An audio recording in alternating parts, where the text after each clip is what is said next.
month of rallies, promises and fiery debates, Ghana's two political giants, the New Patriotic Party and the National Democratic Congress, are making their final impassioned appeals to voters today, just 48 hours before Saturday's pivotal elections. Accra takes center stage as the NPP flag bearer, Dr. Mahmoud Bawumia, leads a major rally at the University of Ghana Sports Complex, Legon, while the NDC's John Dramani Mahama is rallying his supporters at Medina's Zurich Park in a spirited last-minute push to secure victory. Well, this marks the crescendo of a heated campaign season, with both parties pulling out all the stops to win over undecided voters and strengthen their bases as well. Your election headquarters is at the heart of it all, bringing you live coverage as campaigning officially draws to a close today. I am Emefa Apau, and together with the entire team here at your election headquarters, we are bringing you all that you need to go in terms of not missing any action on the ground today. Do stay with us.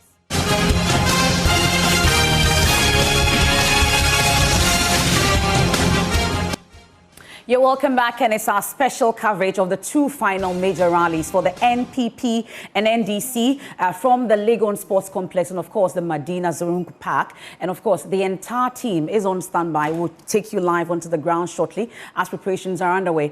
And there's a lot of tummy tucking ongoing in the studios. Let me take you to the smart wall now. And Raymond Akwa and Winston Namwa are on standby. Of course, they are supposed to be bringing you countdown to D-Day. The days have just become hours now. It's just 48 hours to go. What are we looking at today? Where are we going today on the map?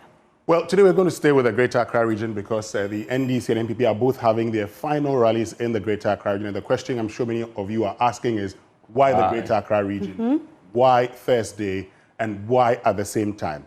Now, this is the Greater Accra region. Let's start from the Greater Accra region. In 2020, this is the results. As you can see there, John Mahama polling 1,326,489 to Akufo-Addo's 1,253,179. But this is the most important thing. The fact that the Greater Accra region traditionally, as we've been talking about throughout the week, has always given an indication as to who wins the main elections. Unfortunately, that did not happen in 2020. But if you are the NPP, if you are the NDC, you want to make a point with the Greater Accra region. And if you want to make a point with the Greater Accra region, why? Just watch this, because I'm going to show you a few things when it comes to the Greater Accra region, because there we go with the Greater Accra region. But in 2024, we have a number of 3.7 million registered voters in the Greater Accra region. Okay? So if I were to show you, I just will show you, for instance, you have 3.7 million. Let me just put a point here. Never mind my handwriting. 3.7 million registered voters in the Greater Accra region. That makes the Greater Accra region the region with the most voters. It is not the Ashanti region, as many would expect. So, Raymond, if you are a political party, certainly this should be your focus, isn't it? Certainly, because two things. First, if you lose half of the 3.7 million, you'll struggle to claw back. And again, for especially the NDC, there is a region called Ashanti that gives massive votes to the NPP. The difference is over 1 million mostly. You have to claw back that across the country. Indeed, the NDC sometimes gets more votes in the Ashanti region than they get in the entirety of the voter region. It should tell you the story. The numbers are in the Greater Accra and the Ashanti region. Except that in the Greater Accra region, there's a very, very interesting perspective. The demographics suggest that almost 40% of the residents in the Greater Accra region are Akans. Okay. The next one is the Gadangbe. That's about 30%. Now, that's 70% of the block. The next closest one is almost 20%, which is the Ever Group. So it is a region that's very diverse. So you cannot get like the NPP can get in the Ashanti region a huge difference. Mostly, you will get at most 120, 200,000 difference. If you're able to stretch your opponent with, say, 500,000 votes different in the Greater Accra region, you're on your way to what we were discussing previously, which looks like it's not likely to happen. Assuming people vote even just on ethnic lines in the Greater Accra region too, nobody would have the massive majority that they are supposed to get out there. That is why you need a region of this sort to actually prop up, to make sure your opponent does not get the huge numbers on their side. And again, you also need the members of parliament in this region to make up for the numbers that you need across the country. Let's not get it wrong. If you push up on the numbers, like we have seen in other areas, and the number of MPs do not reflect that, you may have difficulties in parliament. Assuming it's going to a second round, when people feel that you've lost, massive numbers in parliament, but yet you are winning on the presidential side, and we are going to a second round, the theory in political science is called bandwagon effect. Exactly. It will push everybody to think, why don't we just give them the majority to work with? So you need the numbers in parliament too. But some of the seats in the Greater Accra region are as volatile as anything. Guys, so just a quick clarity before you delve deeper into this issue. You earlier mentioned that the Ashanti region, even though most people think that that's where we get the most votes from, the Greater Accra region is more like the deciding factor. Is it the case that now would say that Greater Accra is actually the battleground? Because we saw the two political parties spending a lot of time in the Ashanti region. So what exactly are the dynamics when it comes to this? It's important that, see, presidential elections are about numbers. Whichever region, you have to pull them up. But Ashanti has numbers, and it has huge numbers. What the NDC will be seeking to do in the Ashanti region is to reduce the percentage by which the NPP is winning it. The NDC knows today that it will not win the Ashanti region. Knows for a fact. But you don't want the NPP, first and foremost, winning by over 75%. That's dangerous for you. Indeed, to the NDC, if you make up more than 30% of the votes in the Ashanti region, you are making a massive inroad. You are pushing back a political party in the areas that will win more. You are forcing them not to have over 1 million more votes than you. Because when you have the million difference, you have to add up the voter region, places in the 5 regions of the north, some of the regions there, and other places before you can put up the numbers. Greater Accra somewhat is supposed to be a buffer where you spread and share the votes. And the difference, as I've said earlier, it's not that huge between the NPP and the NC over the period. But if you win Greater Accra, you feel good.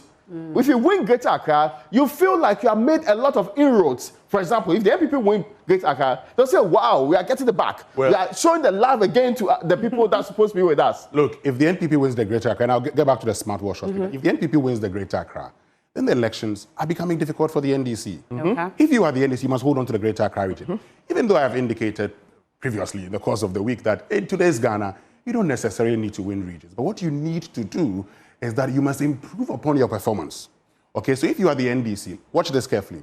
The NPP won the Ashanti region with a margin of some 1.1 million. Yes. That 1.1 million is more than the Volta region and the 5 regions of the north combined. True. What that does is that the NPP is now left with Central region, Bono region, Ahafu region, Eastern region, Western region, to actually some of them are also swing regions. Then all the NDC is left with will be the Greater Accra region. I didn't hear the Central region. It doesn't play any role this time? Because the NPP won the Central region in the 2020 elections. We were to go back to that. So, you see, you need to win in the region with the most votes.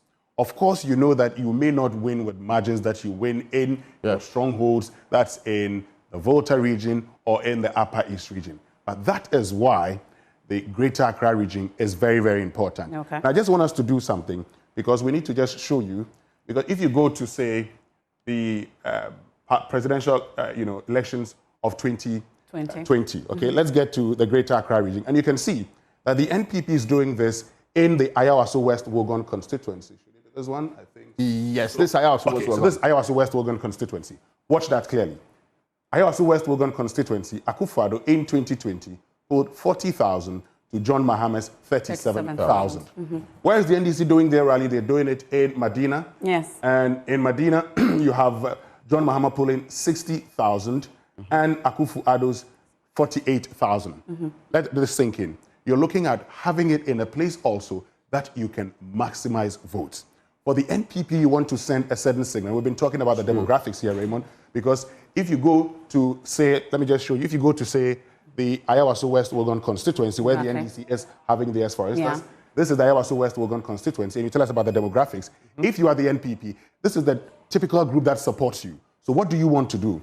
You want to show, for instance, that you can actually get the numbers in some of the areas that support you. And here we're looking at the Ayawaso West Wogan constituency. That is expected to be the elite group in Accra. Okay? If you are the NDC, for instance, you are a party for the masses. And once you're a party for the masses, you need to show us that, look, I need to get to this place. Medina. This is a place that have a lot of my base. At this point in time, you need to galvanize base. And let's not pretend that the NDC's stronghold is not within the Muslim. But this time also, the most important thing is that you have a Muslim candidate leading the NPP. And one of the things you can do, you must show, is that you can also rally the Muslims. And where else would you want to do it?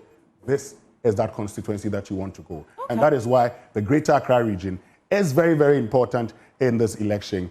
Well, we can talk about other regions, but I think that it will give an indication, Raymond, as to what will happen on election day. And if you're able to maximize votes in the Greater Accra region, your buffer is stronger, especially for the NDC. Again, let's get a general picture. Check. If you take our Rallies, whenever the NPP versus the NDC has won the election, the NPP wins with higher percentages than the NDC.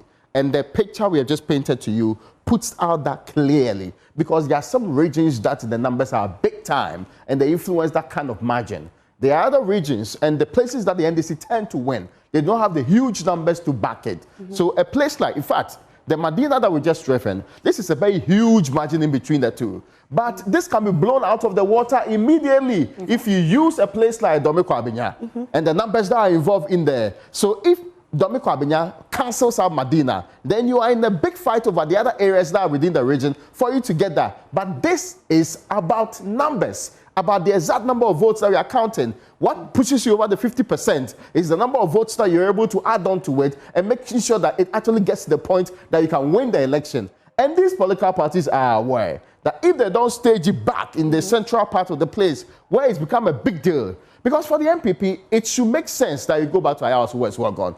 This area is not only cosmopolitan, but it's perhaps the richest of the living areas in East Legon. It has the University of Ghana, it has Jimpa, it has basically all of the elites in the country living in this area. Now, if you check the history of how Ayawaso West Legon has over the years operated within the same scheme, you would get to understand that this is a single constituency that has, for example, people are talking about how John Dumelo is now in a big fight for what's supposed to be the way forward. And I have said before that it was rather Kingsley Ewadako that made the best showing for the NDC in Ayawaso West Legon. In that year, the NDC won the presidential.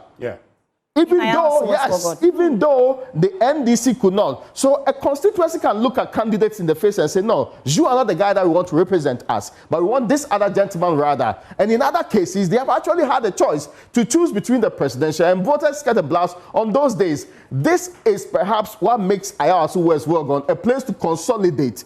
And, you know, if you have been there, some of the electoral areas within the area, you know which areas, Baolesi and Co. are likely to vote NDC, as they have always done. So you remember that Ayawaso West Legon commission and its work, and why the incident had to happen there. If you disrupt your opponent's stronghold, you are likely to get better votes and get better showing. So on the other side, the University of Ghana campus has massively, when the students are around, that's why. And they'll be around this time. Yes, and the students are on campus this weekend. So when the students are around, you're making a point. Well, guys, let me just go. Hold on a minute. That's 2012. Yeah. So this is Akufo-Addo, 31,023. John Mahama, 31,537. So these are the trends. Okay. And you can see the trend here when it comes to presidential and parliamentary. And that's what Raymond was speaking reference to. Yes. In terms of how Ewadako performed over the period when it comes to compared to what's even currently happening. Hold on. Don't forget your thought. Just hold on with your thought. On this particular trend, I would want you to explain a bit more. Let's delve deeper into it, because the choice of Ayawaso West Legon and Medina for this final rally is that there's a lot to chew on when it comes to that. You've been giving us all the details, but I'm sure you can see the legend in the studios. Israel is with us. Well, I'll come to you shortly, because I know there's a lot that you'll be doing also when it comes. But let me go on the ground. And first, we'll go to the NPP rally. That's the Sports Complex, Legon. And Kenneth JC is on standby with a team for us. Kenneth, we're scheduled to start at 1. What's happening where you are now? The former Well, indeed, it was initially scheduled to start at 1 p.m. It never happened. They moved the time to 2 p.m. It's past 2. It still hasn't happened. And even as at 3 p.m., we are looking forward for it not to start yet. But the supporters have started gathering here. The momentum has started building up. You can see and feel the euphoria here at the Legon Sports Stadium. The announcer just told the crowd that if they feel thirsty because the weather is very hot, they can get some water to cool themselves. But I want to get closer to some of them and speak to them because prior to us going live, I was speaking to some of them off camera who did tell me that they are very optimistic about securing victory come December 7th, which is just 2 days away from the election. I have one lady here who wants to speak to me. Hi, you're live on Joy News. Vice President. Okay, she's declined to speak to us, but the event that was scheduled to start at 1 has not started yet, as I mentioned earlier. Let's get closer to more people and see if we can get them to give us a word or two. I can see you're in a very high spirit wearing your party T-shirt. The program has not yet started. Why is that? I can't hear you. The program has not yet started. Why? Okay. You see, because of the traffic, you see, both MPP and NDC are having the same program on the same route. So the traffic is choked. That is why. So I think by the next 30-50 minutes, it will get started. Indeed. And looking at the people that are trooping in, you expect it to be an exciting night? Yes. Very true. Because we are expecting a lot of people. And you see, I was driving motorbike.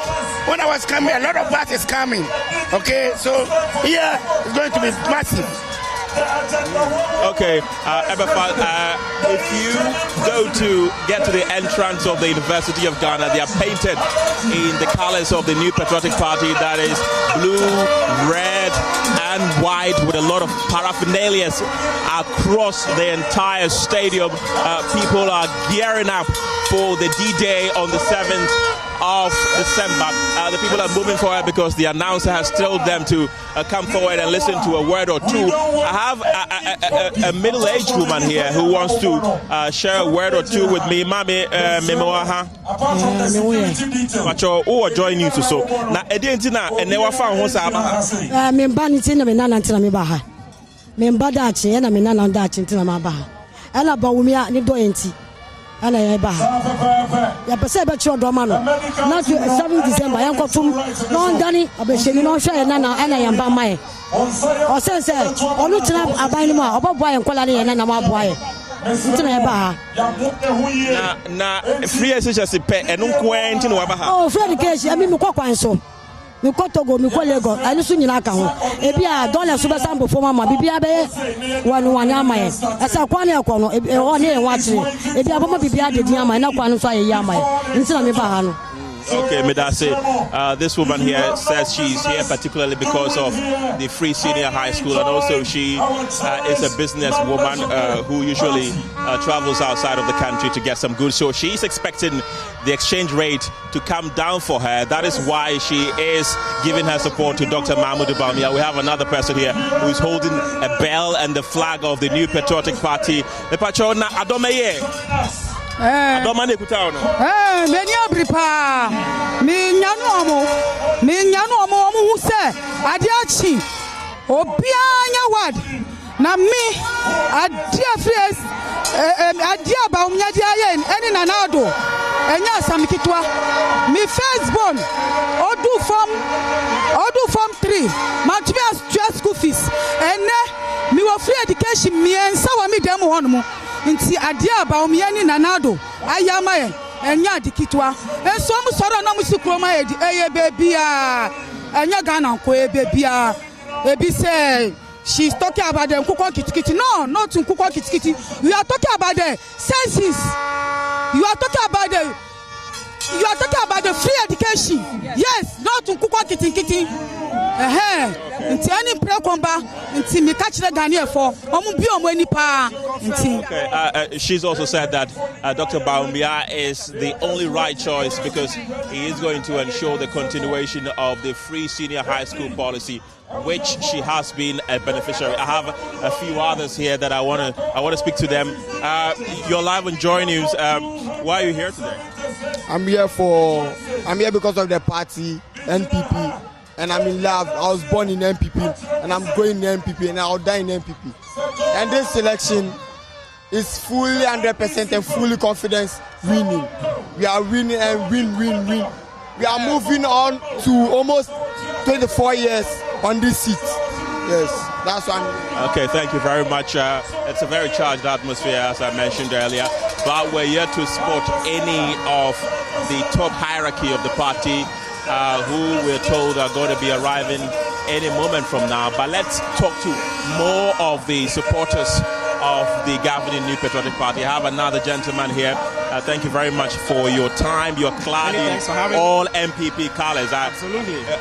Why do you feel that the party should be given another 4 years in office? Because of the track record. When you look at what the MPP has done, in spite of the challenges we have gone through, there is no doubt when Dr. Bawumia is given the mandate to be able to do more. In the year of COVID, the MPP government was able to pay all teachers that were staying at home. When you look at the challenges that has been on this country and what the government has done, the MPP government has done, even in these difficulties, it tells you that indeed the MPP is the party to lead the nation forward. Dr. Bawumia promised that before the end of this administration, he was going to bring in the e-vehicles, electronic vehicles, and he has done that. That is very, very instructive. He also promised that he was going to bring in the gold for oil to deal with exchange rate issues, and he's been able to do that. And so, given the successes we have chalked, even in this economy, we are not saying this is a perfect economy for us, but we are saying that in spite of the challenges, given what the current MPP administration has done, we are confident that the MPP is the one to lead the nation forward. Unlike the NDC, who, without any external shocks during their time, when the young people were crying for jobs, the former president, the then president, then looked into the faces of young people and he said he's not a magician to provide jobs. Unlike the NDC, when people were crying, workers were crying, and the then president, Mahama, mentioned that he's like a dead goat. Nana Addo Dankwa Akufo-Addo and Dr. Bawumia have demonstrated that even in spite of challenges, they are able to move the nation forward. And that's why I'm confident, and that's why the Ghanaian populace are confident in them, that on Saturday, the gap will be very wide. The gap will be very, very wide, and we are confident that Dr. Bawumia will be the next president of the country. Of course, a lot of people have said that this election is going to be a referendum on the performance of the MPP within the past 8 years. If you are to judge the MPP out of 10, what would you give it? I would judge the MPP 8 out of 10. Because given the global challenges, MPP has been able to move the nation forward. All countries, US, UK, experience 40%, 50%, hikes in inflation. We also experienced same, but we've been able to reduce it. We also had exchange rate challenges. We've been able to bring it down. And we've been able to move the country forward. Everybody was thinking that, of course, the flagship free SHS program would be cancelled. That was the mantra of the NDC. But Nana Addo Dankwa Akufo-Addo demonstrated again that even during challenges, he was going to ensure that we are able to move the nation forward by implementing and continuing the free SHS. And so when you ask me the performance of the MPP, we are not perfect, but we've done even more than 8 over 10%, and we are confident that MPP is well positioned. When you look at the policy directives, sector by sector, Dr. Bawumia and the MPP have been able to demonstrate that they are geared towards moving the nation forward. Unlike the former president, Mahama, who is all about insulting the Ghanaian populace. And today, the 24-hour economy is about, banking at 2 a.m. Tomorrow, it's about the next day is about this. We are confident that when you are dealing with a party that has the nation at heart, that is able to move the country forward, that has policy directives to protect the future of this country, it is the MPP. Between the MPP and the NDC, the party that can be trusted to protect the free SHS, the party that can be protected to protect the free TVET, the party that can be protected to provide jobs for... And that's my colleague Kenneth Jesse there interacting with some supporters, the NPP supporters at the Legon Sports Complex as they get ready for this final rally. And then I'll take you now to my colleague Kweku Asante joining us from Medina, where the NDC is also set to hold that rally. Kweku, what's happening where you are? Any sign of starting anytime soon? Already arriving at this place for this very important conference that the NDC is putting together here. A number of key personalities are expected to be here and to be led by the flag bearer of the NDC, John Dramani Mahama himself, who is expected to be arriving here any moment from now. We understand as we speak, he's wrapping up the tour of the Ashanti region and will come into this place pretty shortly to lead what is a mammoth rally, by all indication, a really packed and charged crowd here at the Zurak Park in Medina, where the NDC is holding its final rally ahead of that crucial 2024 election. As we're about to get into some of the specifics, get to talk to some of the executives who are going to be on the days ahead of that crucial 2024 election. And Zurak Park is the venue the NDC have chosen.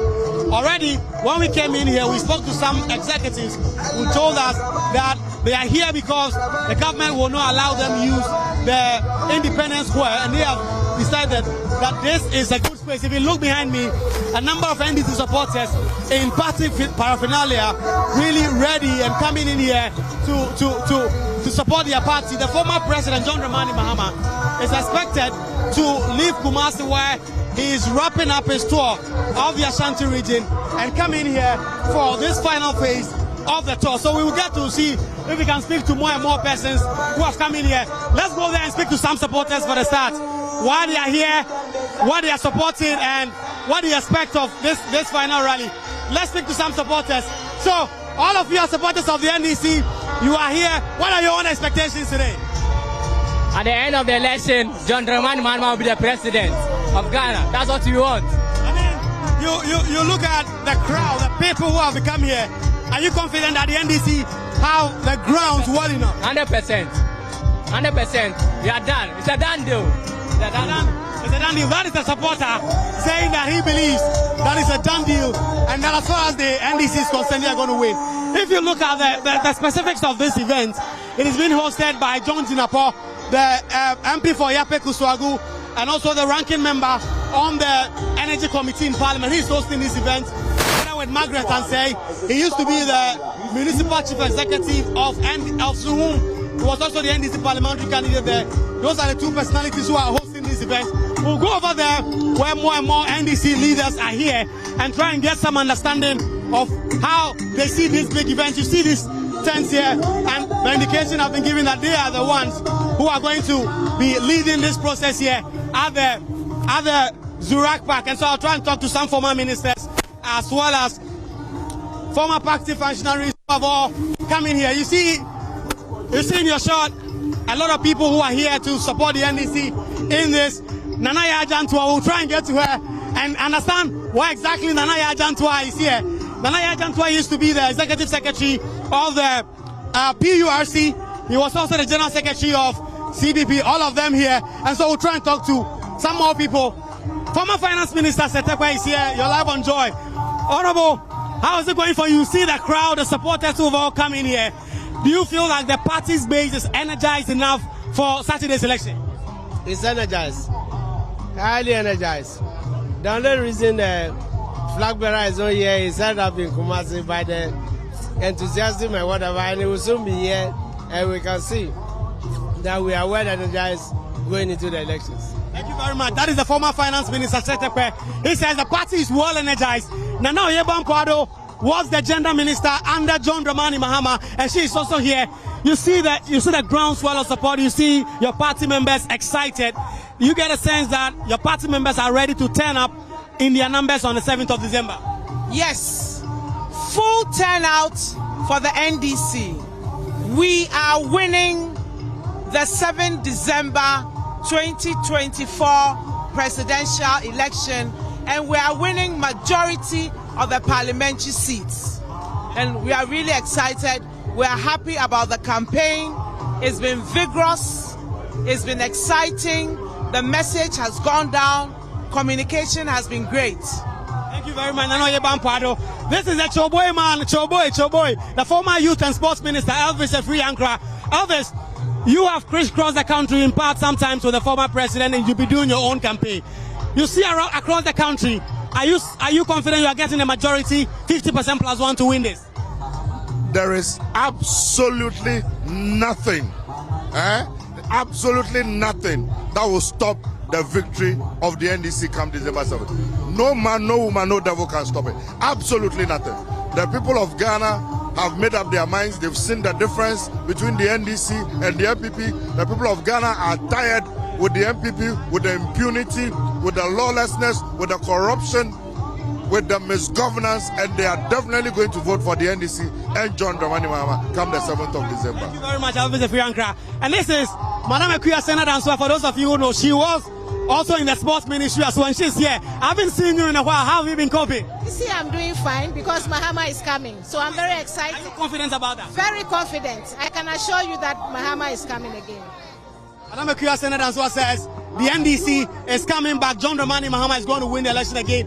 A lot more NDC officials, former government officials, they've all come in here in their numbers. And all of them, some of them are going to speak on the days. The former president currently in the Ashanti region wrapping up his tour and will fly over straight to Accra and then come and address the gathering. And I came here as early as 6 a.m. and a lot more supporters had come in here. Some of them were still on their way. In fact, if you go by the main road, it's a carnival. It's like a jam with so many people there excited, dancing and singing the party songs and other things.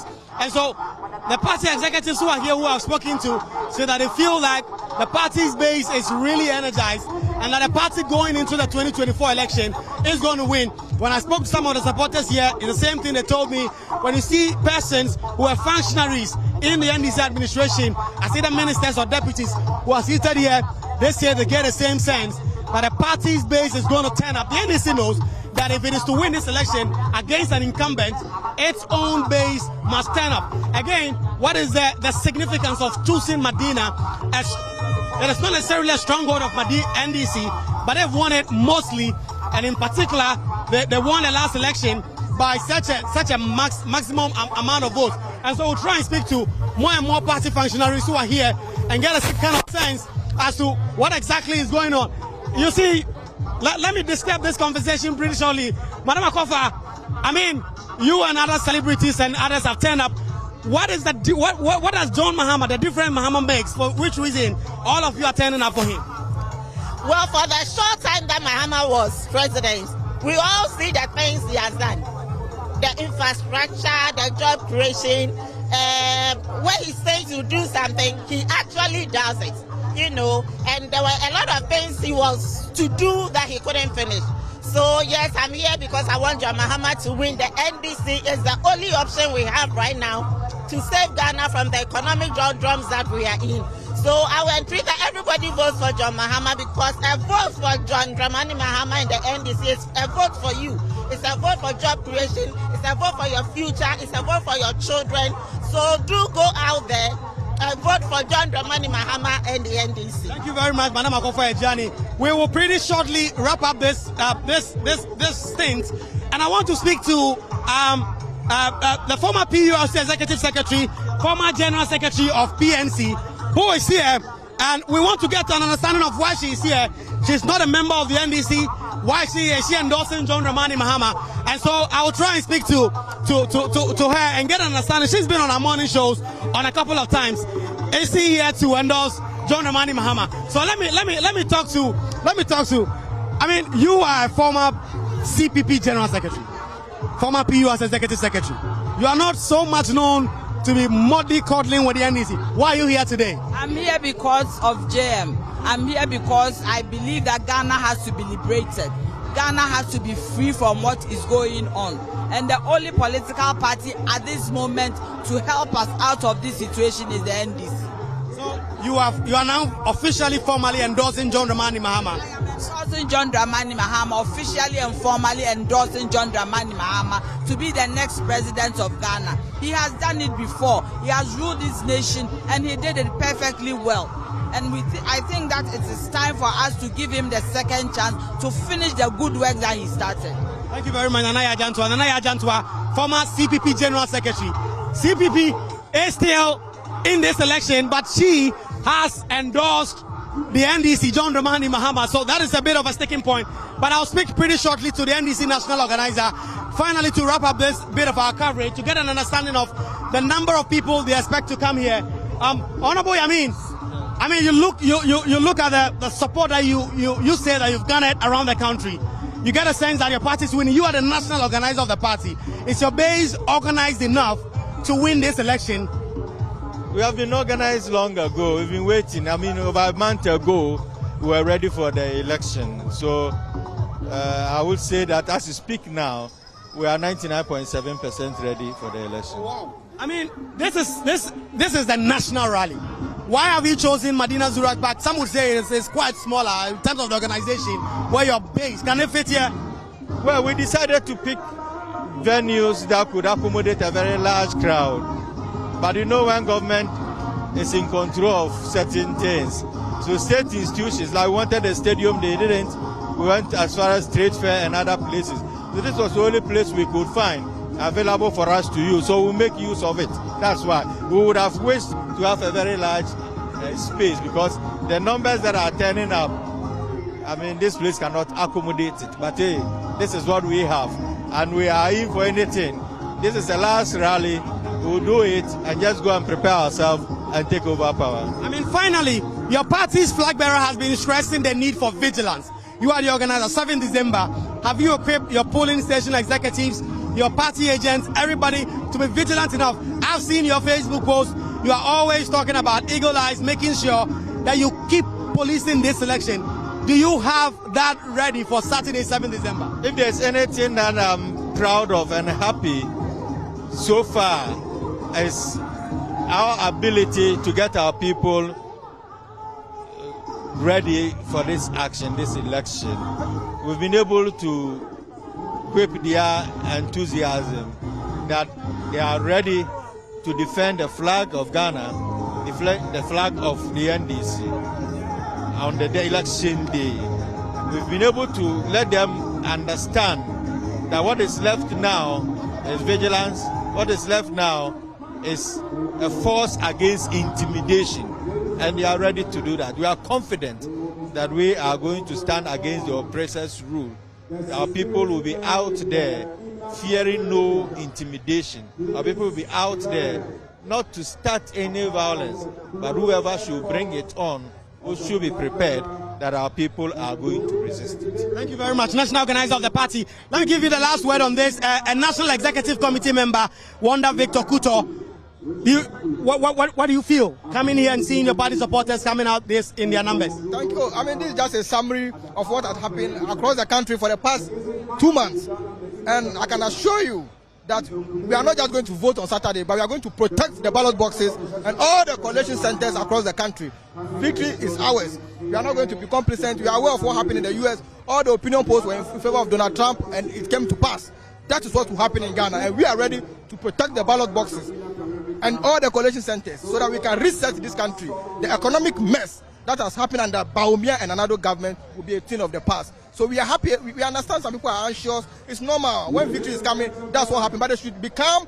There should not be any anxiety. On Saturday, we are winning the election. So MFR, Israel Laye, and the team, Winston, Raymond, as you take it back in the studio, the parties may say they are really excited about this. And any moment from now, John Jinapor, who is leading this process, is going to gavel, really, this place into session. The party's base, people are excited, people are chanting, and they are waiting for John Dramani Mahama, who we understand is wrapping up in the Ashanti region, will fly from the Ashanti region to Accra in 45 minutes, drive straight to the airport, and join this rally that is being organized here at Medina Zurak Park.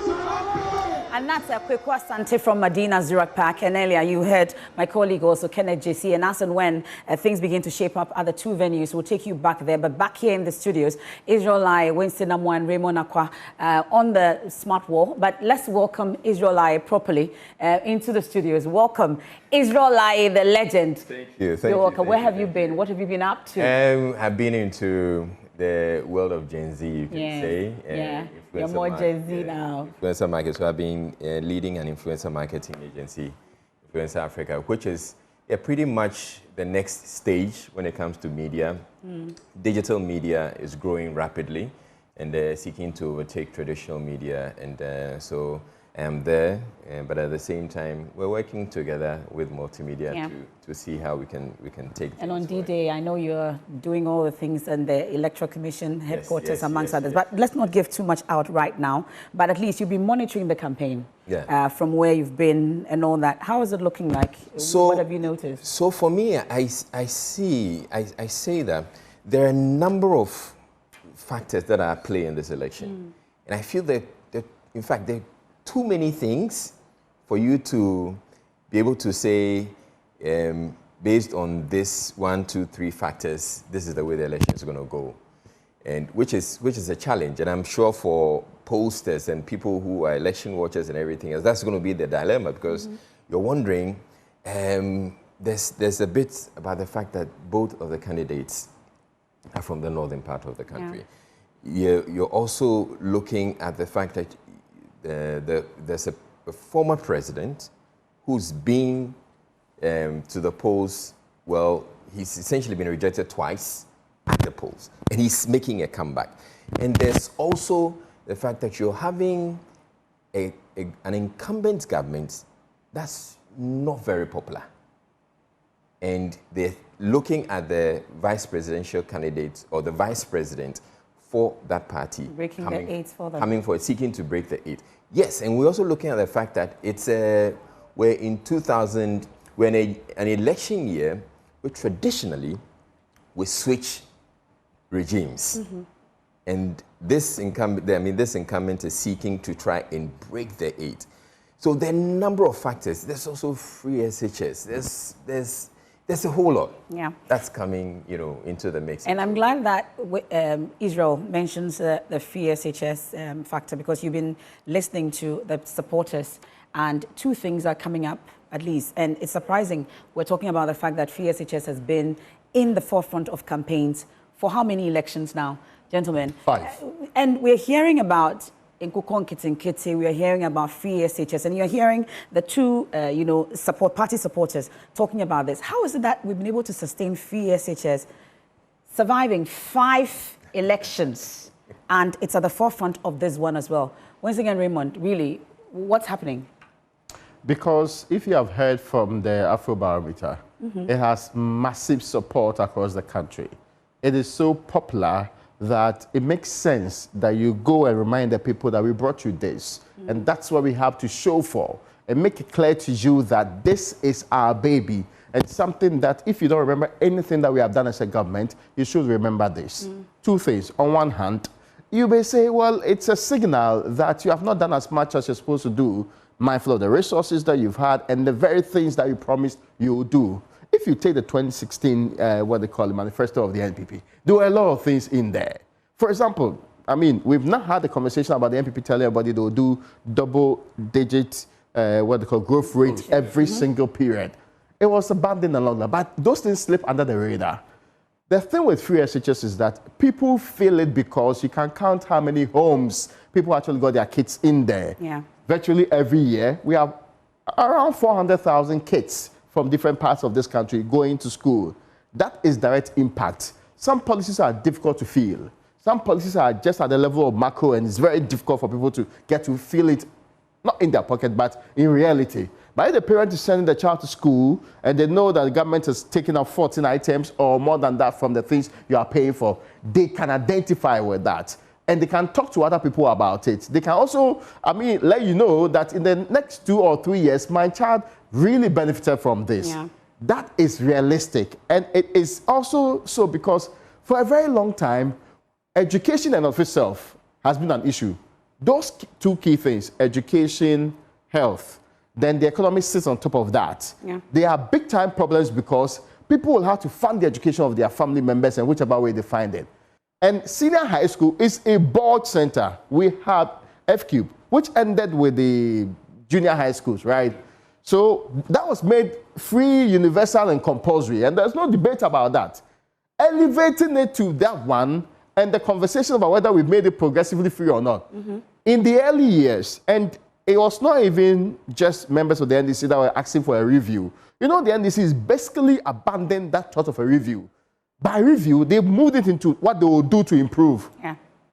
The earlier conversation we had in this country, and it's not only the NDC, the Catholic Bishops' Conference, ISE, and also even NAT itself, put out proposals insisting we should review the policy. But when everybody realized it was a very popular one, and any discussion, and even the President of the Republic of Ghana, very educated man, made everybody think in this country, when you propose review, you want to cancel. It means you want to cancel. So you risk getting people very angry with the policy that. So has it watered down all the issues about feeding, infrastructure, challenges that I think what people are doing today is that nobody will say there's no problem with free SHS. Okay. But the conversation is whether or not you are going to throw it out. And I think the NPP has done very well bringing to center stage the issues of, no, we even admit as a party, NPP, that there are things wrong with it. We'll all fix it in the coming years. We know that you didn't like double track. We know that you didn't like the feeding structure. Okay. We know, and then they discuss it. But the policy should stay. And they are not sure that if you bring in the opposing party, and let's not get it wrong, the NDC has an advert running, right?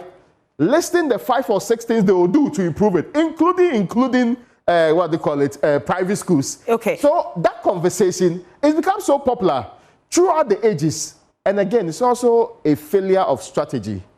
You know the NPP will drum up free SHS. I think the NDC has not had a comprehensive response to it. It's the reason why... 24-hour economy. No. I was coming to that. How is that a response to an education policy? No, but I just want to know so today, what other thing is coming up apart from free SHS. I thought 24-hour economy is a response to that. If you ask anybody in the NDC, what is your comprehensive alternative to free SHS? So no, it's not an alternative. It's an improvement we are proposing to it. Let me make a point. Okay, briefly. Okay. In 2018, I remember speaking to Dr. Tony Edu, and at the time he said something. He said, the NPP is stealing our votes. I asked him, why? Why? He said they are implementing Marxist policies. This is the point. If you are the NDC, your base is at the mass level. The NPP is seen as that elitist group. Yeah. There are some people within the NPP and even some people within the Ghanaian society who disagree on what Akufo-Addo really stands for. Is he a capitalist? Is he a socialist? Is he a Marxist? But this is the point. The moment the NPP's free SHS, the beneficiaries of free SHS, are not mainly those in the urban communities. Okay. Because they complain. They complain about how I have to spend more money. Yes. Yeah. But the man in the rural area... And you've seen the adverts of young students talking about how free SHS has the man in the rural area, let's say the man in Mpoho who's secondary school, Mpoho Secondary School, predominantly day and there are hostels, he can't take the child to a boarding school. Yeah. So you're a day student. If he couldn't afford to take him to school in the past because he couldn't pay the fees, and now will tell him, walk to school, that person will say, free SHS is the game changer. Okay. That person in Accra who has a problem with free SHS may probably say, I am not going to vote. Who loses? If you are the NDC, you're thinking, okay, that guy won't vote for NPP, but then he's able to get into my base. So there are some people within my base who now say that, okay, because of this guy, my child went to school. But the thing is that after 4 elections, free SHS should not be a major issue in 2024. Exactly. And that's why I agree with Raymond. It's a problem of strategy. Because, look, and I've said this before, but I don't want to dwell so much on policies 2 days to an election. But the person who's explained 24-hour economy so well is John Jinapo and John Mahama. Look, how do they explain it differently? Some of the best communicators of the NDC have struggled with 24-hour economy. The very first day I listened to John Jinapo, I said, well, this guy makes a lot of sense about the 24-hour economy. And this guy shows you that this is a policy that can be implemented. And then John Mahama comes up, explains it. But ask somebody today, what is 24-hour economy? The talk you hear is like the sloganeering of the past. 133, 133. Then when he moves to the next level, he says it is voluntary. Please. This is the point. So the NDC then allows the NPP. They start this whole conversation. Mahama will cancel free SHS. That's something we heard in 2020. And we're still hearing now. But that's something you don't see, that's something you don't even have to respond to. Okay. Because the moment you keep responding to these things, you are not giving the chance to tell us your own policies and programs. So they set the agenda for you, then all you do is to be defending. Tell whoever says I'll cancel free SHS that he's a bloody liar. Then Akufo-Addo does that same trap over and over again. Akufo-Addo takes Mahama on, Mahama will respond to Akufo-Addo. And Bawumia is campaigning. But one trap that the NDC is also falling for, or not properly responding to, is this bit about the Nkukon Kitinkiti. And it keeps catching up. At least you hear a lot of people talking about it. Nkukon Kitinkiti, Nkukon Kitinkiti amongst. I'm sure you've heard it. But I mean, I think this is the reality. In fairness, I don't think that's a key. See, there are slogans that are interesting to run around political. So all that you say is that, oh, the guy's not saying anything. Okay. He's talking about Nkukon Kitinkiti. What I hear them saying is that we'll give you chicks. Chicks should start your poultry farm whichever way. Yeah. And again, Ghana, for God knows how long, we've had policies where governments have supplied chicks to even established farmers. Over the years, we've done so. In fact, there were times where people felt we were giving it to only party people and all of that. I mean, that's a different policy. Having to supply chicks, and this government has done some of that, supply chicks to farmers so that when the farms get better, they have eggs, they can actually have their own business and start from that point. Wilson has a pig farm, right? Yeah. Wilson did not start with a 10-acre farm. Yes, he started with a very small set. Of course, I'm not sure he bought the big ones to deal with. But you know, it's interesting. When you say Nkukon Kitinkiti, it sounds like, oh, this is not a very smart idea. That you, instead of telling people revolutionary things that can improve agriculture or anything big, you are going to talk about merely giving a few things to somebody and they will not survive on it. But the policy of supporting small-scale poultry farming has actually always been a I'll get into the trend, but let me bring Israel because the matter of strategy also. Okay. As an expert in... Ask poultry farmers. Yes. How they stock their farms. They buy day-old chicks. Day-old chicks from Holland, Belgium, that cost more than 20 cedis each. Yeah. Okay?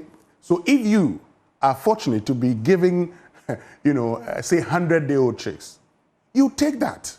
I think that this whole thing about Nkukon Kitinkiti, this is where you expected the NDC to actually sit down and explain the policy and ask anybody who's into poultry farming how he or she does his business. Yeah. I have friends who come to the airport all the time to take day-old chicks from Holland.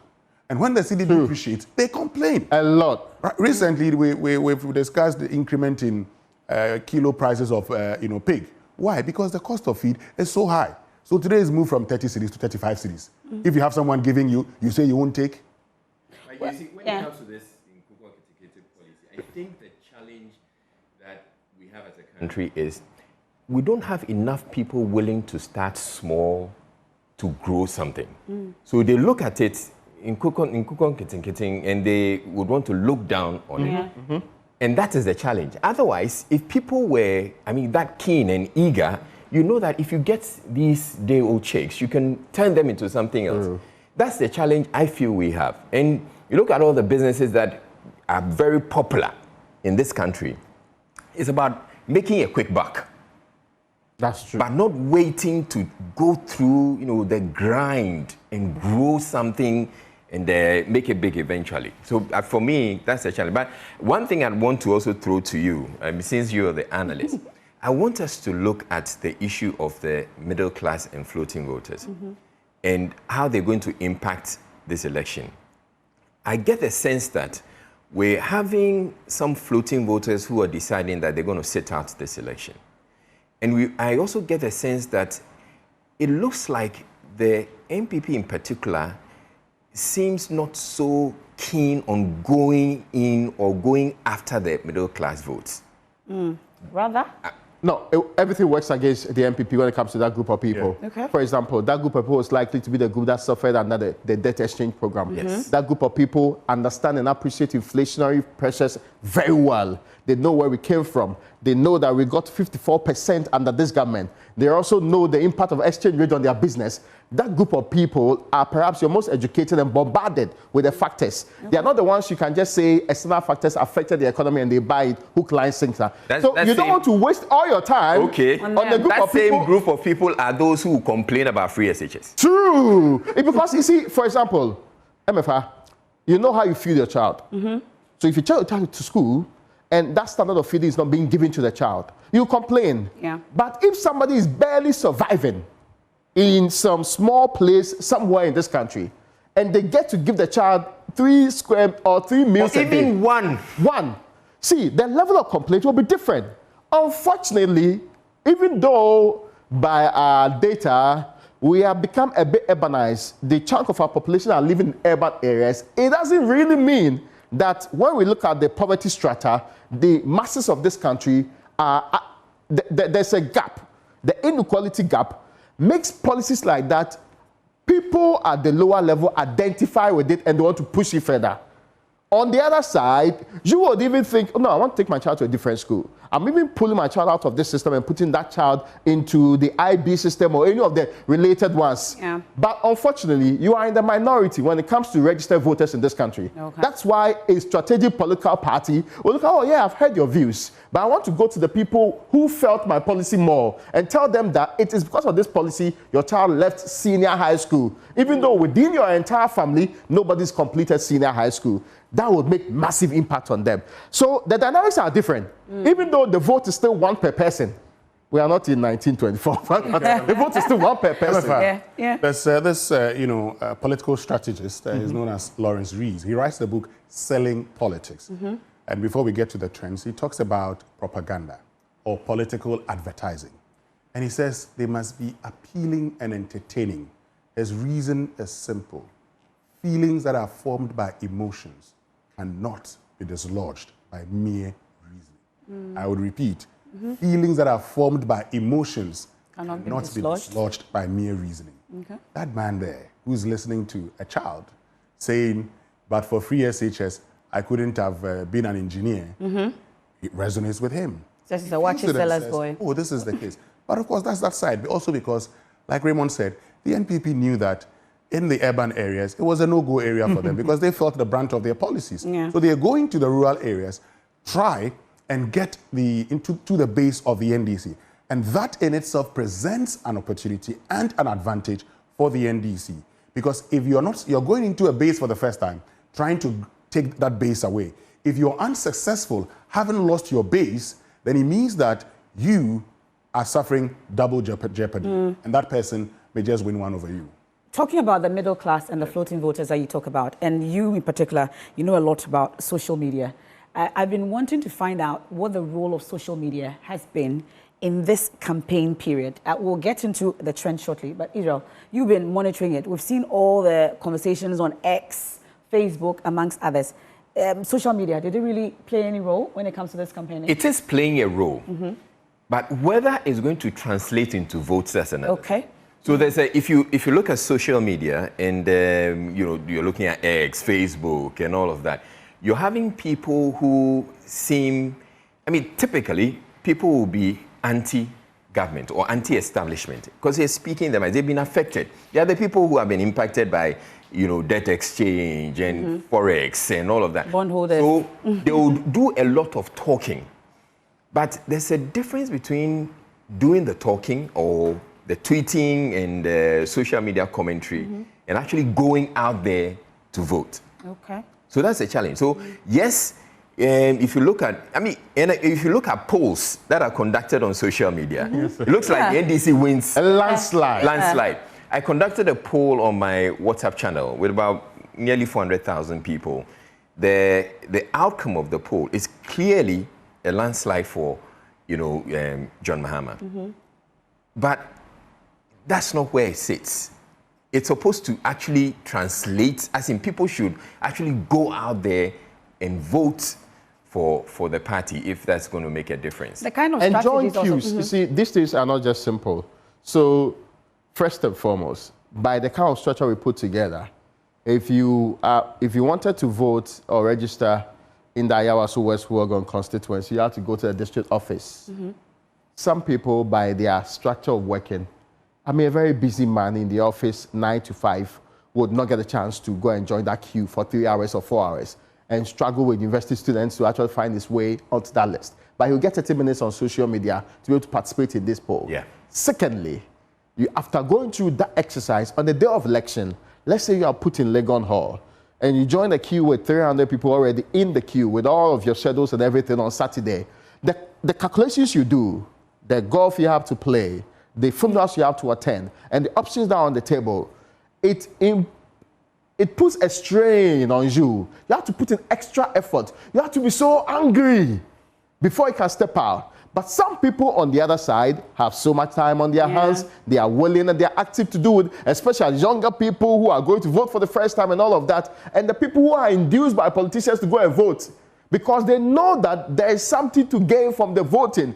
You think it's a loss, even though you still want to punish somebody for them. So you may stay out of it. Now it counts because a single vote can actually tip you over the 50%. Yeah. 50 one individual's vote. It's not plus a percentage one. And you're right. Even though I'm not Gen Z, when I see a queue, I'll go home.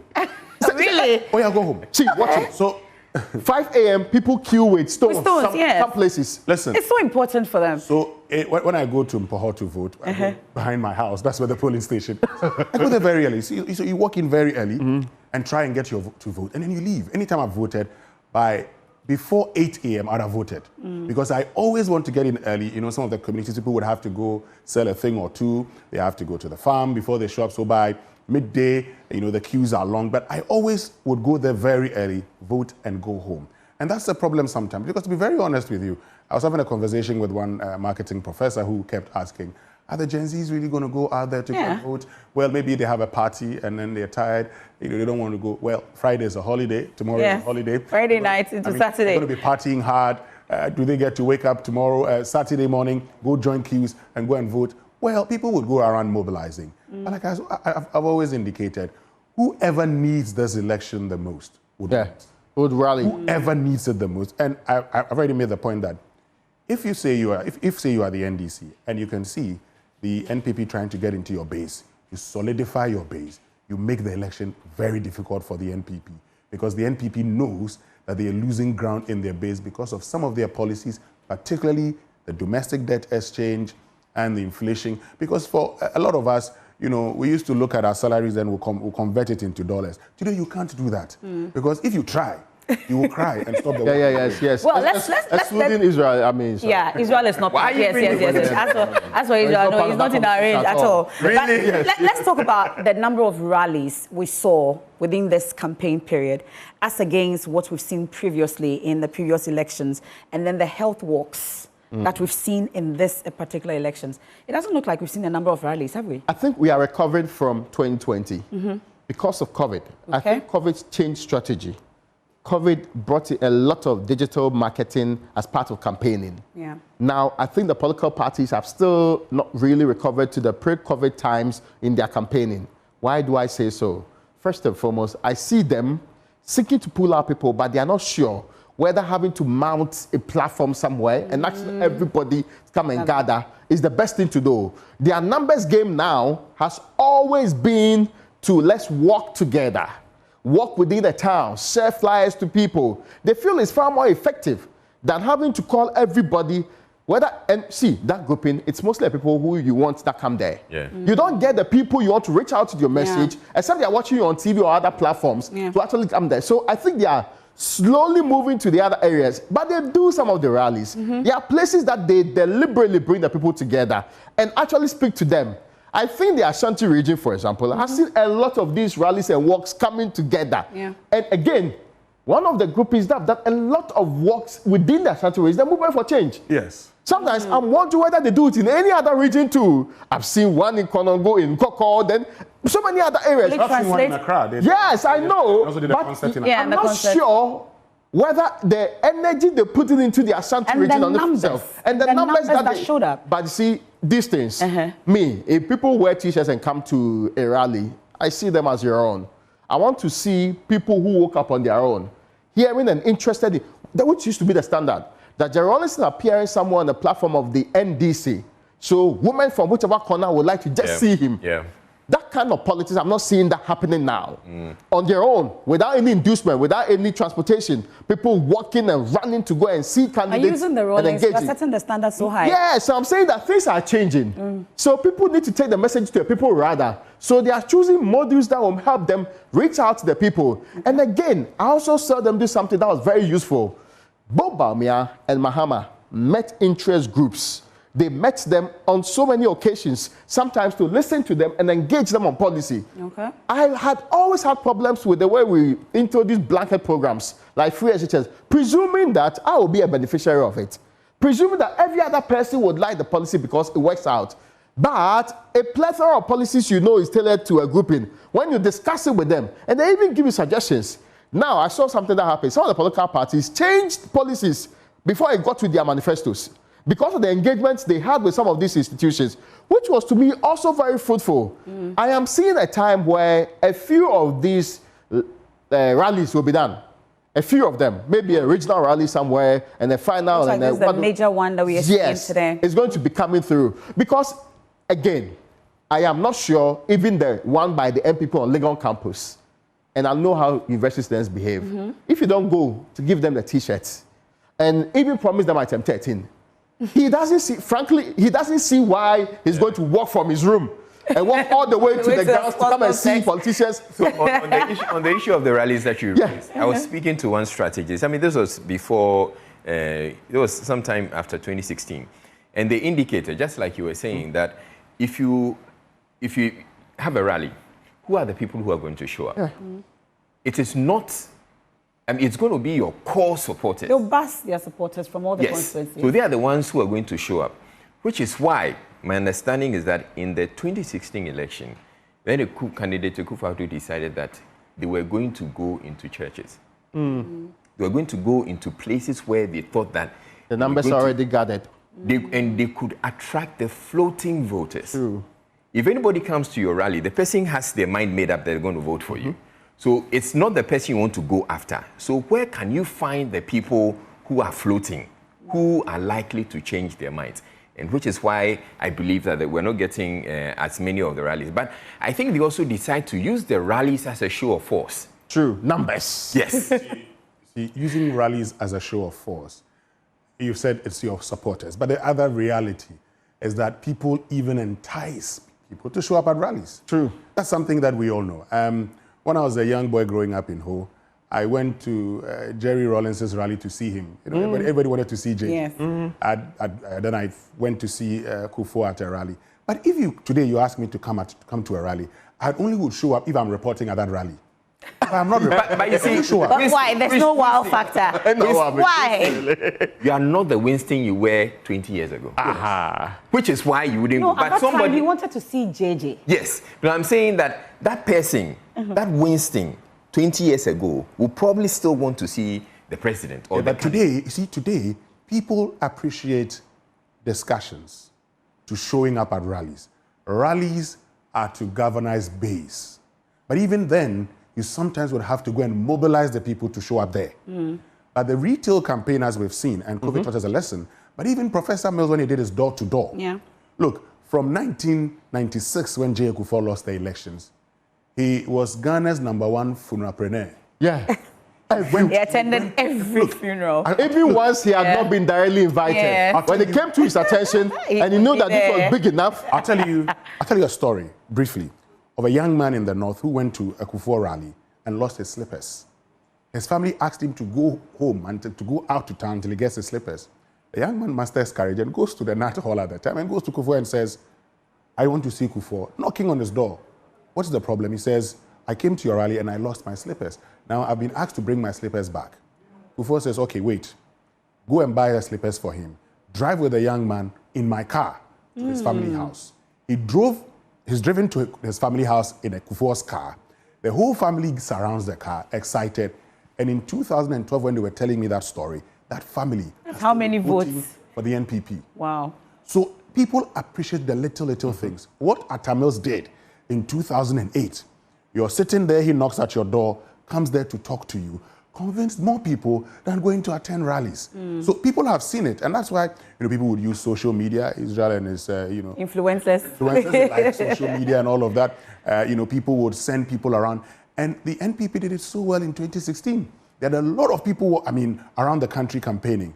The NDC this time have sent lots of people to the Ashanti region and other places. They've divided themselves. It would remind you, for instance, of the 2008 campaign, where Jerry Rawlings took a part of the country, Atamos took a part of the country, John Mahama, even Anakunedo Ajman Rawlings, they were all campaigning. Because look, Obada Samuel famously said, Kufo is not charismatic, but he wins elections. After Jerry John Rawlings, that's it. Yeah. It's done. The charisma is gone. Well, let's head back to the Greater Accra region. We're talking about Ayawaso West Legon and, of course, Medina, the locations that both parties have chosen. And you've been telling us some interesting things about these two constituencies and how the two parties have performed over the period, for which reason they are choosing it for their final rallies, even though it's going to inconvenience a lot of road users and motorists today, at least those going to that part of town. But let's talk about it. Ayawaso West Legon again. John Dumelo and Lydia Alhassan's Ayawaso West Legon. Let's talk about how we fared over the period. What's the trend? Well, you can see the trend here when it comes to, say the parliamentary, for instance. When it comes to the parliamentary, consistently, it's been NPP. This is 1996. The NDC won, but by 2000, the court had ruled that the NPP's George Amo actually won that seat. So from 1996, when the NPP started contesting, they've consistently won the Ayawaso West Legon when it comes to parliamentary elections. But that's not been the same for, presidential elections, for instance. As you can see in here, you can see 1996, the NDC won. In 2008 also, the NDC won that one. So when it comes to presidential elections, you can say that Ayawaso West Legon constituency is actually a swing constituency. But with the parliamentary, it definitely isn't. That's an NPP stronghold. Not stronghold anymore. You can say it's close, but favors the NPP, isn't it, Raymond? And you really can identify the kind of candidates that the NPP is forced to put up in this particular area. In all fairness, I try to isolate the more recent candidates for Ayawaso West Legon. Over the years, if he has not been a lecturer, he has been a very big businessman, a respected man, a pharmacist, or whichever grouping that they find themselves in. The NDC tried some of those candidates. And John Dumelo is, for example, a departure from the usual Ayawaso West Legon candidate. And even Lydia, even though, and people forget that Lydia has been a financier of the NPP in that constituency for a while, and her works have been known that she has supported, for example, Ejako all through the campaign, even before Ejako. Yeah. The thinking has been that you have a candidate that reflects the constituency. So the likes of Ejako, people like Frima Oseo-Parry. When Frima was on campus and teaching, and when she rolled over to become the candidate, there were people who felt that the NDC should equally pick a professor or somebody from the school to match up so that there is no vacuum in the kind of people you put up, reflecting the constituency that you find yourself. This time around, we have Lydia versus Dumelo, somewhat a departure from the kind of people that are mostly chosen. And whether or not that's going to work out, I have always said something like, if Ayawaso West Legon had NDC keeping somebody like Kingsley Wadako, who lost by less votes than John Dumelo did, it would have been very interesting to see the next election, which did not have Ejako on board, how Kingsley Wadako was going to fare against the other candidates coming up. It was good. Very, very interesting. But Dumelo has had his fair share. He's going into a new election. You can see Dumelo has realized that you don't need to go and campaign a lot in Baoleshi because that is your stronghold naturally. You will not want to leave East Legon because even though it's a large area and elite, but the votes there, that's the problem. The people may not come out to vote, or you can see a big house is only 3 people in there. You cannot count so many votes. Where do you concentrate most? On the University of Ghana campus and other schools in the locality that has numbers like Jimpa. Yes, it makes sense for you to concentrate on these areas. If you go to Legon campus, at some point, you had almost at 4,000 votes from that campus alone. That is huge for a single area. If you're able to capture, say, now there are other halls of residence. You can able to capture, say, all the traditional halls of residence. And let's not get it wrong. For a very long time, there is talk that there was a time in Legon Annex B where almost 90% of the votes went in favor of the MPP. Really? Yes, a single brick hall, a single brick block. So on campus, it had traditionally favored. In fact, people even did the extrapolation and added the other campuses across the country. They added KNUST, they added UCC, and said university campuses tend to vote NPP. So John Dumelo is trying to, if he's able to reverse that trend, if he's able to, that's why he spends a lot of time That's there. a huge task, isn't it? It is, but see, people change. Okay. The students of old, and again, nobody can, and I know Especially students. when people say that most of these students are beneficiaries of the free SHS before coming into university. In our elections, in student elections, they have voted merely because this is a nice boy they are voting for. Oh, and I've given the examples of Lom and Co before. Even Samuel who almost got away with that nice boy picture. So it doesn't. Fine boy, fine being boy. a superstar. Hold on with a superstar bit. Because John Dumelo, you and I, yes, I mean, we can identify with him because we've seen a lot of his movies. When was the last time he really starred in a movie? The people you're targeting at the universities today, yeah, many of them, a few of them may have watched movies that is in there. But they are active on social media. But these Gen Zs really watch movies but now. this is the point. So, the point I'm trying They're just on their phones on social media. The point I'm trying to make is that when it comes to John Dumelo's popularity, the movies may not really do the trick anymore. Okay? Not even the celebrity status. Well, do these ones care? Okay. The ones at the university these days, is that what they're excited about? They're not excited about being a celebrity or whatever. Yes, they're excited about the fine boy thing, but the fine boy must come with a good budget too. Something that you need to identify with the group we're talking about You're today. encouraging vote buying. I haven't said that at all. I'm saying that in today's Ayawaso West Wagon, in today's Legon, in today's Gimpa, for the people you are targeting, yes, it's good you talk to them, but what are the other things they do that you can do to show them that you're one of them? I don't know what he's done when it comes to that. True. But if the whole campaign is about visiting halls and all of that, it's good. But we've been on campus, and even we've seen times when we want to put propaganda on people.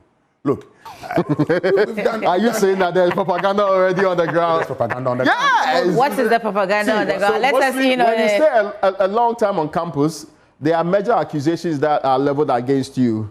Oh, no, I'm not going to mention it. I'm saying there are major allegations that I think I have an idea. The way I like us to look at Ayawaso West Wagon is, let's talk, if we look at the 2020 election, it was quite close. True. And the students were not 40,000, 37,000 to 37,000. I'm talking about even the parliamentary. The parliamentary. Okay. And the students were not on campus at the time, right? That's it. 37,000. That's not so close. this was close. About 39,000. More than 2,000. 37,000. Yes. More than 2,000, but it's still close. Yeah, Mindful of history. Okay. It's still close. And I've said the only time somebody beat this was Kingsley Ewadako. Okay. Yeah. Okay. Yeah. So we have this, and then now we bring in the students factor, the fact that the students are on campus.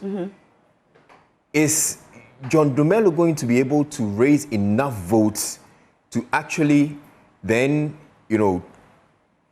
get over what Lydia Al-Hassan has had or had in the previous election? I think that's another way to also... He needs about 2,000, no, he can. 2,500 votes. He can. He may have learnt his lessons. Yeah. Well, or between the two of them, who's likely to win more of the students' vote? Two things. Lydia, considering that there are some free SHS beneficiaries to it. Yeah. I get you, but Lydia has even more resources.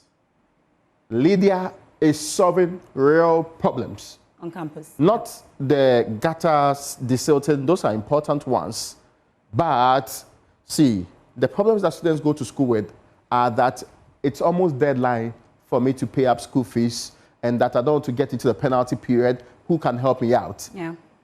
She has a desk. People will direct you to There's the a reason to call her Ma Lydia, isn't it? See, knowing her to be a financier in the constituency is not new.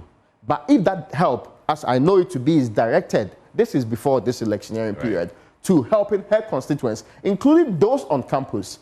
A woman I thought will contest this election, she was on 4 different occasions the assemblywoman for the area. She has PhD from the psychology department. She told me about people thinking that Ayasu West Legon is an elite place, so you don't have to spend. It's not true. There are people within and with urban poverty situations, especially when even they come to school, that they have real situations. Now, that is what she prioritized. Because if there was a time, a word that Aku's policy was, let me engage you and debate you and show to you that it's not true the NDC doesn't have intelligent people. Okay. So that changed some people's thinking about the NDC, even fresh students and all of that. The policy of Lydia is that I will help as many as I can help. So, and that's the same policy that the chief of staff had on campus. So she was loved.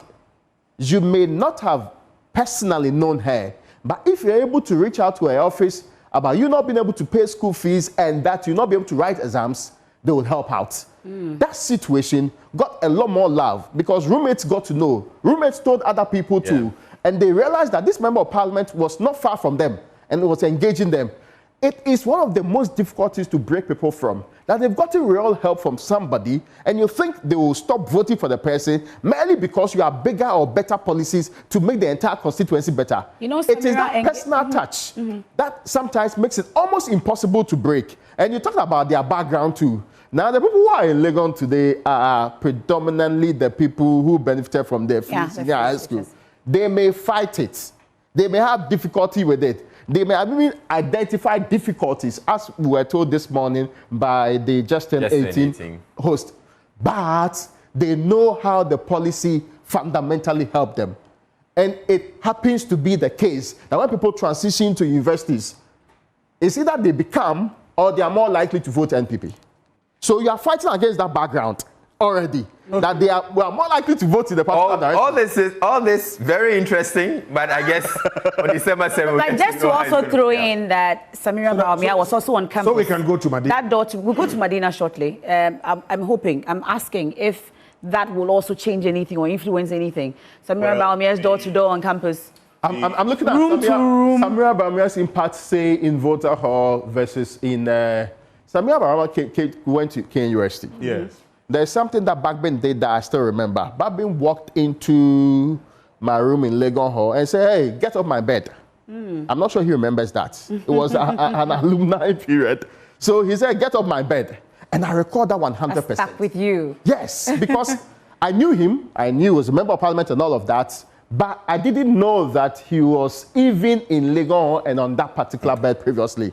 That touch works for some people, and the celebrity touch. Because we can't take it away from the wife of the vice president. She's, you know, she tends to have an impact on people. So, Raymond, let me just... I'm not sure how that will sit with there's a philosophy that Legon opposes women do not vote for the beautiful women or do not get influenced by them. On the other side, the nice boys get to be opposed by the Commonwealth boys. That has been a very old strategy. Let me tell you something. So the NPP had done their own research. They had realized that it may not be so popular on some of the campuses. They were trying to find out, how do we solve this problem? They did further studies and realized that, oh, a lot of the people like Samira Baumia. Okay. So part of their strategy was to send Samira Baumia to these campuses. And so it was always the strategy. They said, okay, let her go around the country.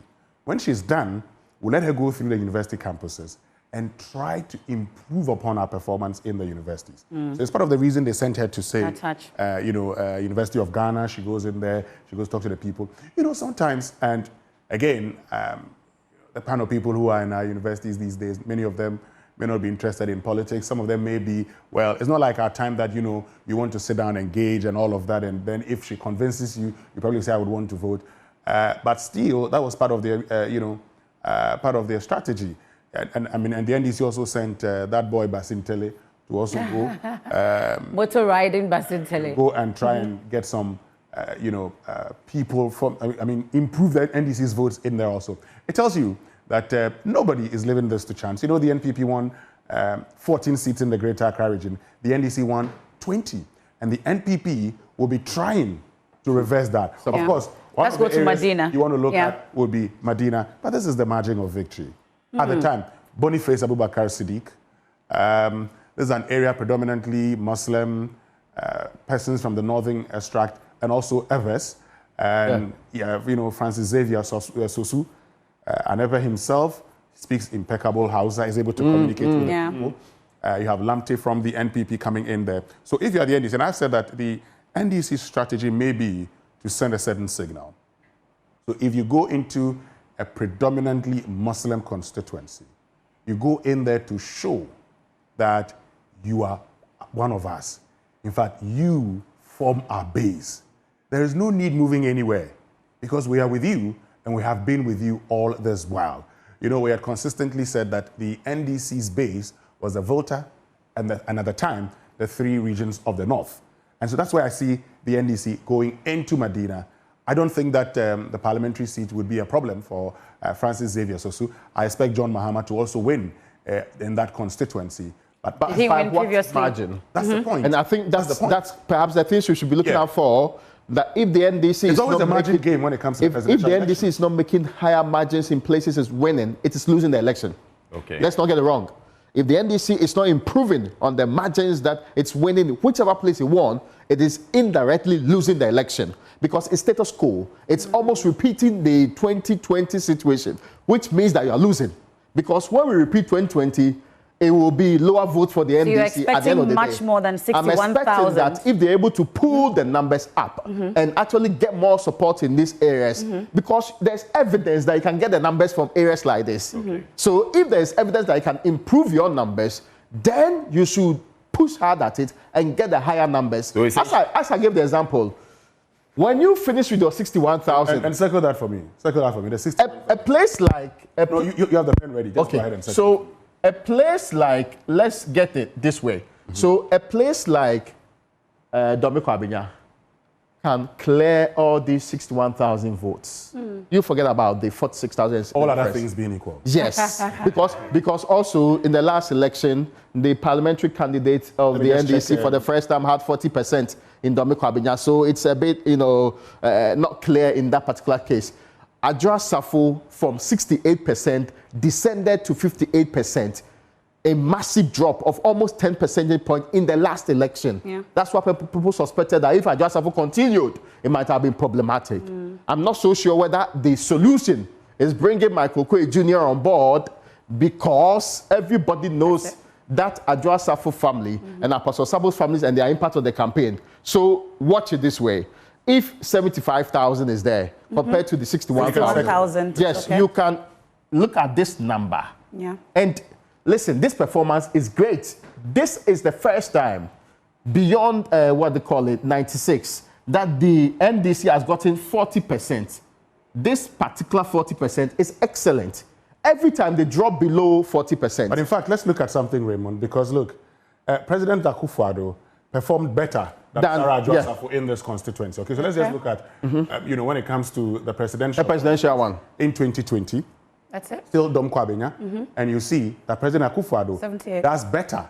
Okay, he does better. 78,000 compared to John Mahama. So this is clearing everything in the area of Medina. Yeah. So what do? Why don't you get a figure like 78,000? Why don't you get a figure like even 65,000 or beyond the 60s in a way that you can match up Domiko Abinya so that the rest of the areas can fight over numbers? Is that why they are massing up in Medina? It's important you shore up because you cannot get this. Show of force. Yes. You cannot get these numbers in Domiko Abinya. For the NDC to win the election, they must improve upon their regional votes in the Greater Accra region. True. And over here, we're talking about this vote. Yeah. 1 million. 3 million. They must improve upon this. The margin of victory should not be this margin of What are you looking at? Which is less than 70,000. So Greater Accra region, for instance, the NDC had 1.3 million. Are you looking at 1.5? What are you looking at? They should be looking at 1.5 million. Yeah, massive. And the MPP say 1.1, 1 million. You must improve upon your performance in the Greater Accra region. Send the signal. Because this is what happens. You see, by the time the NPP is done with this, Ashanti. watch this. Watch this. By the time the NPP is done with this, 600,000. Okay, watch this. Okay, let's just do this analysis. Briefly. This is what? Give me the margin of victory. 1.795. Okay, so the difference. 1.1 million. 1.1. Watch Volta region, 500,000, okay? So that Okay, so when you drop 500 to 1.5, you're just taking half of it. Yeah. Still 500,000 votes left. 600,000. Yeah. Check this. That's what? You have About 100,000, 120,000. You still have 480,000. Yes. What is this? 200,000, about 150,000. You Yes. still have 300,000. Come here. What is this? 76,000. You still have 200,000. Come to this place. What do you have? Just about 60,000. You still have 140,000. Come to this place. What do you have? 80,000. You still have about 40 to 60,000 left. And you are running out of places to be able to make up for the vote difference. You see how the NPP used Ashanti region to actually clear all the NDC's strongholds. But the question one would also ask is, will the Ashanti region come out for the NPP as it has done in the past? They're looking at 75%. NDC is looking for 35% in the Ashanti region. John Mahama is still wrapping up in the Ashanti region as we speak, heading back to Accra. Any impact that's going to make? Maybe if we go to the Ashanti region. Yeah. Okay, let's go to the Ashanti region. The NPP may have difficulties at the level of the parliamentary end. It's not going to lose all seats. It is the problem with the gentlemen who are going independent and their slide votes takeaways. If a party has 65% of the votes in an area, no, this is just Ashanti. Yes. Let me just give you that, the whole of the Ashanti region. Is that what you want? Yes, the regional one. The regional one. Okay, I'll give you that one in 2020. So this is the Ashanti region. Yeah. There you can As a region. 72%. And in all fairness, 72% is not the greatest value that the NPP can get from the Ashanti region. They said they want 75% this time. Over the period, what happens is that if the NPP galvanizes more, if there is thinking that if you don't support us, we are going out of range. Let's not get it wrong. In 2008, Ashanti and East together held NPP almost did a trick against the entire country. Yeah. 2 regions. It was possible to hold the party together against the entire country. Now, if the NPP improves this vote, some say to even send 5%, it will be difficult. But if this 1.1 is reduced, like we're doing the calculation, by 300,000 votes, think about it. Do you guys hear Raymond say it is possible? It was possible. No, I am saying that if the numbers here reduce by 300,000 votes, you know, when we're going around, we reach the point where the numbers have reduced to under 200,000. That's where the difficulty will be for the NPP. So the NPP can make it. Their internal factors still operating. But there's something in the last few months that's been happening too. Ashanti is galvanizing. And Ashanti is galvanizing because they have exploited ethnic issues. They have exploited, if you let go of the party now, you will be seen as not supporting your own party. Yeah. The difficulties with, and those are not economic issues. And those have very little to do with, let me tell you what my own family members say. Well, at first, we were not going to vote because the way they are treating the economy and all of that. Even when Alan came to the picture, some were very angry. The way they are treating Alan, it's not good enough. In the last few weeks, when you speak to the same set of people, if we don't go to vote, it will go away. And sometimes the same set of people that were heavily complaining a couple of months ago, that is why Mahama is there. That is why Bawumia had to do a quick trip back and forth. Have you had any candidates for the NPP spend as much as 15 days continuously in the Ashanti region? This is the stronghold. I've been wondering. Yeah. No. What is it telling you? What does it mean? Because the NPP knows that if it loses and if it reduces this percentage to say 65%, it's on its way out of government. Because the NPP can afford to lose Greater Accra. True. Okay. Central. Yeah. Western. They cannot afford to lose. But as it stands now, they have Western, they have Central, at least from the previous election. Yes. They cannot afford to drop votes in Ashanti. Yeah. Okay. And they're looking for an 85% voter turnout. And I've seen, you know why that's important? And I've seen it will push this 1.1 to 1.4 million. And I've seen some people in the Ashanti region actually sharing the special votes. The Ashanti Regional Communication Wing of the NPP, sharing the special votes to say 90% here, 85% there, 88%. It's an indication that we can actually, they say they would get more people turning out there to vote. Because the NPP knows that if they get 76% votes in the Ashanti region, and they get Eastern region to vote, the elections at worst, will go into a second round. Okay. If they get these two regions turning out to vote for them with huge margins. And the NDC also knows. So they sent all their people there to go and campaign and do what they also say could be some scheming from the NPP side. Stay there, monitor them. While that's a good policy also, sometimes you forget other regions. Just like I said when it comes to the NPP forgetting their base and trying to get the NDC's base, sometimes if you leave other places, because if you go to this region, the northern region, and this one, northern region, something is happening there. Watch out for it in the election. Stay in Ashanti region, because you've all mentioned that, at least been watching you count down to D-Day, you've talked about the fact that it is one of the battlegrounds when it comes to this particular election. But let me take you on the grounds and then check on my colleague, Michael Ashale. You know, there are three teams on the ground, one at the Legon Sports Complex and then the other at Medina. And then Michael Ashale is in the middle. You know, the security, the National Elections Task Force had mentioned that they are going to be stationed there to ensure that all the party supporters use a particular route, amongst others.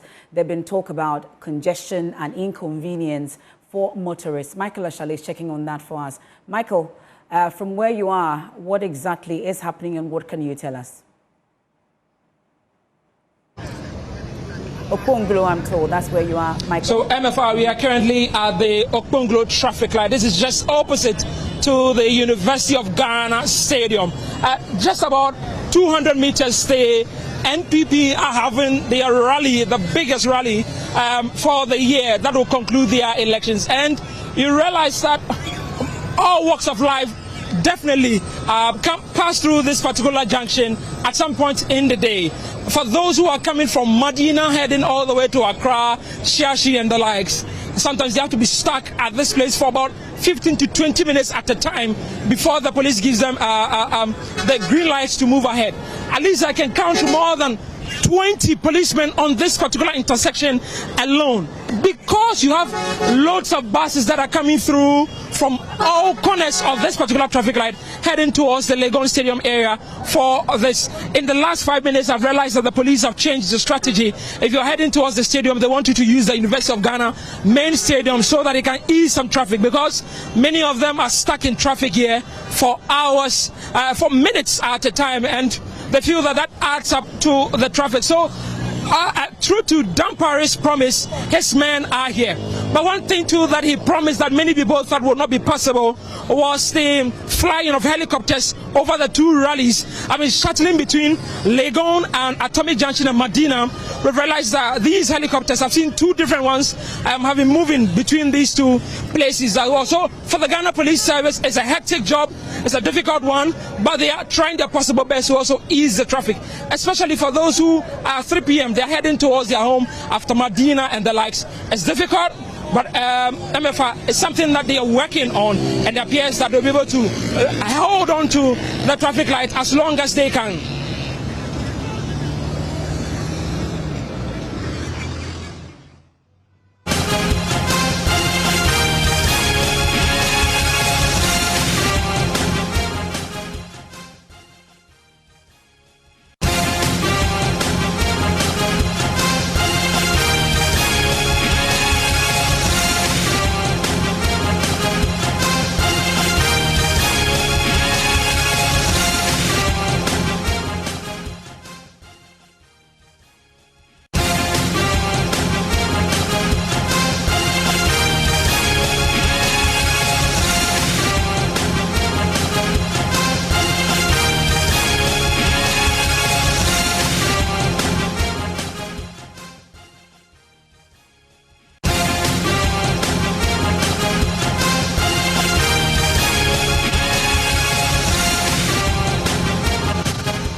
So live shots there from Okponglo traffic light.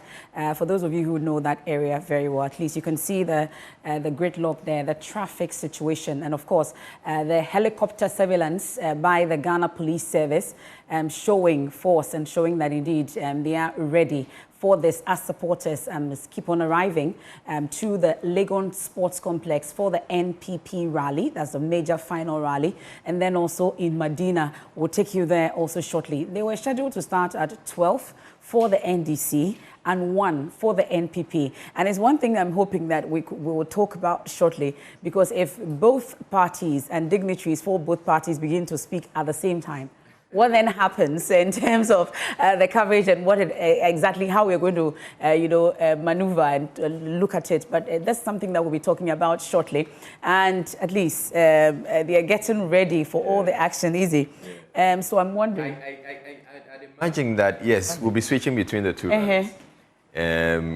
But then I know that Bahama and Baumia are speaking at the same time? What happens if they are both speaking at the same time? Because it will start with General Secretary speech, the chairman speaks, then Kufuor speaks, Akufo-Addo speaks, then Baumia speaks. And I guess the same for the NDC, maybe the running mates, the General Secretary, chairman, running mates, then Mahama. And I get the sense that they'll be monitoring each other. Okay. Because they want to have the last say. Exactly. The same thing I said. Yeah. So if you have Baumia speaking, then the John Mahama will probably hold on a bit to hear let Baumia. But I'm sure Baumia too would also be saying, well, I want John Mahama to go first.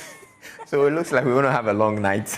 Well, so we've moved away from Manchagbona, where we used to have all the big rally to the Trade Fair Center. You know, that's where we always see the final rallies. But this time, we've been telling you why it has to be Ayawaso West Legon and then Medina. We've been giving you all the dynamics, all the trends about these two constituencies and why it is so important for the two political parties, the NPP and the NDC. We're also trying to see how we can maneuver it in terms of when the speeches begin.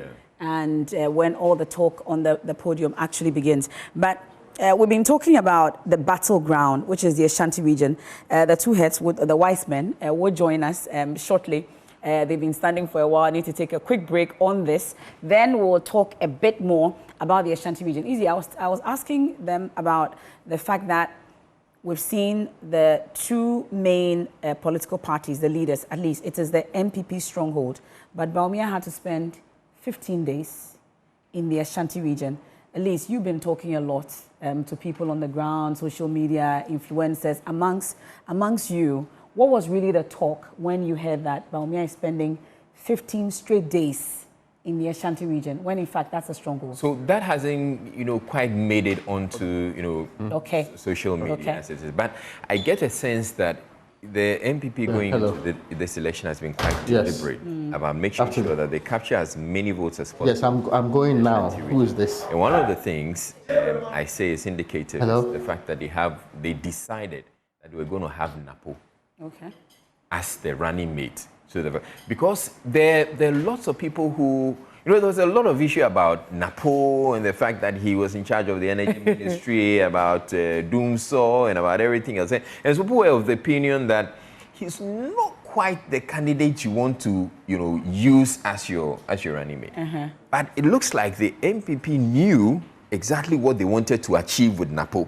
And so are you sure they knew what exactly they wanted to achieve? Despite all, I think they really want to win as many votes as possible in the Ashanti region. And they felt that Napo is the guy who was going to bring in the votes. Well, we're still on the Napo factor. Would he be able to bring in the votes? That's the thing. Really, the Napo factor, there's a lot, at least that one has made it on social media. There's a lot of talk on social media. At least you hear people say that it does appear that Baumia takes 2 steps and Napo brings him back like 3 or 4 steps. Really, what is the talk? And again, is it that people are just highlighting the negatives on Napo's side? Is that the case? Clearly, and another thing about politics is there are things that excite people. So to see somebody like Napo, who people have had issues with, do something or make a misstep, there are people who are keen on highlighting that. And they find it exciting to just do that. You can say it's sort of trolling. Okay. It feels good to troll somebody like that because, yeah, you want to blame the person for, some power outage in your area that or because of the way people have seen him in the past, you're like, this guy, and there's this arrogant tag about him. So then people feel that, okay, if you're that arrogant and you fall into trouble or you get into some issue, yes, we'll make a meal out of it. So I guess that's why Napo will do things and people would really highlight it. How about his recovery, for instance, as against how President Akufo-Addo recovered? I don't think he's able to recover. I don't think he actually makes an attempt to recover. No, the Lomote recovery. Okay, well, then Napo factor, gentlemen. Is he able to recover at all? It's important to find out. You asked the question, why was Napo selected in the first place? He was selected to galvanize a base. He was selected to appeal to the party's core. The Ashanti region or the very core? We want to find out, has Napo been appealing to the party's core? Raymond would answer the question. That in a lot of the areas, if you go to the party's core base, the things Napo says resonates with them. Okay. They may not resonate with those of us who are in Accra. A lot of things he says are things that resonates with them because, every time political party candidates go to areas, they would have been told of the key issues of that area. And so, there's a time Napo is meeting identifiable groups before he goes on to a rally. And then some pastors come to him and they say a thing or two to him. And the next moment he's on the platform. He says the things that you heard, and many of you are opening your mouth and saying, why did he say that? Well, you speak to his team and they tell you, oh, yeah, the things he says resonates with the people. I see. I'm sure if you were to go to mainland Kumasi and say that a political party killed pastors who are from the region, they would agree with you that that's the case. It may not resonate with us. So again, Napo was not brought in to appeal to the NPP's core middle class. No, that's not what I think he was. Party base. So he's doing just when you take rallies too, and what politicians say on platforms. I was sharing that with a colleague the other time that when they speak on those platforms, they are addressing the people in the immediate vicinity. It's not really for those of you sitting in Accra, except because, yes, we cover these things. We would take something, if I go to a rally wherever, and Napo is speaking, I would report on what I think Accra wants to hear, or the country wants to hear, what I think will make news. But there's a whole lot that they often would say on the platform, and you just pick one bit of it. But when they are speaking to the people, they are addressing the people and telling the people what they want to hear. Of course, one of the things they will say that you pick as a reporter and you decide that you highlight it because it's going to make news if you put it out there. But as Winston is saying, if you're looking at it that way, you're missing the point. Because the message is not meant for you. It's meant for the people who are down there. The base. Well, since we're talking about Napo, let's talk about Nana Jane. At least running mate to running mate. Impact. You'd say that there was a reason why Nana Jane was also picked. As against, you say Napo is actually doing why he was brought in. How about Nana Jane? Let's start with you, Easy. I haven't felt her impact. But again, I may be wrong. Because as I'm explaining with the case of Napo, Nana Jane may be speaking to people in some communities. He probably may not be getting as much, coverage and attention. Maybe she's not saying the kind of things that whichever reporter is following her feels that Accra should hear. And so, yes, we're not making much noise about it. But it could also be that maybe she's telling the people the kind of things they want to hear and maybe making an impact. We may say, if you're looking at it nationally, and again, when we're talking about these things, we're taking it from our perspectives. From Accra. So me, as Israeli, I'm looking at Nana Jane, and I'm expecting that she will speak to me, but maybe she's not speaking to me. Well, Raymond, Wednesday, let's go. Nana Jane. Frankly, I'm still not sure what their strategy with Nana Jane 2 days to election is. Okay. I hear them say that she's doing a lot of retail campaigning, a lot of on the quiet engagement with people. And I'm asking myself, where? Is it in the central region? So are we, see, Mills was known and from the central region. Mills lost the central region in 2000 and 2004. It should tell you something. Again, you cannot really put Nana Jane in a category of, so we know Napo is loud. He may even say 80% of the time the wrong things. Yeah. But he's heard. You know where he's campaigning. You know the things he's saying to people in other areas. I mean, beyond the wrong things that he would say. We know that. I still cannot fathom what the real strategy with Nana Jane Opoku-Agyeman is. Is she supposed to still focus on intellectuals? Okay. Has she been meeting women, UTAG or specific women groups in whichever areas that they're supposed to be? Has she, for example, been meeting with the identified women groups, powerful ones speaking out and on their own? It also appears that there is some blackout around her. I mean, I would have thought the one who deserved the blackout was Napo rather, really. Because the tendency that Napo makes some bombastic statement that's going to go viral and cause trouble is higher than Nana Jane Opoku-Agyeman.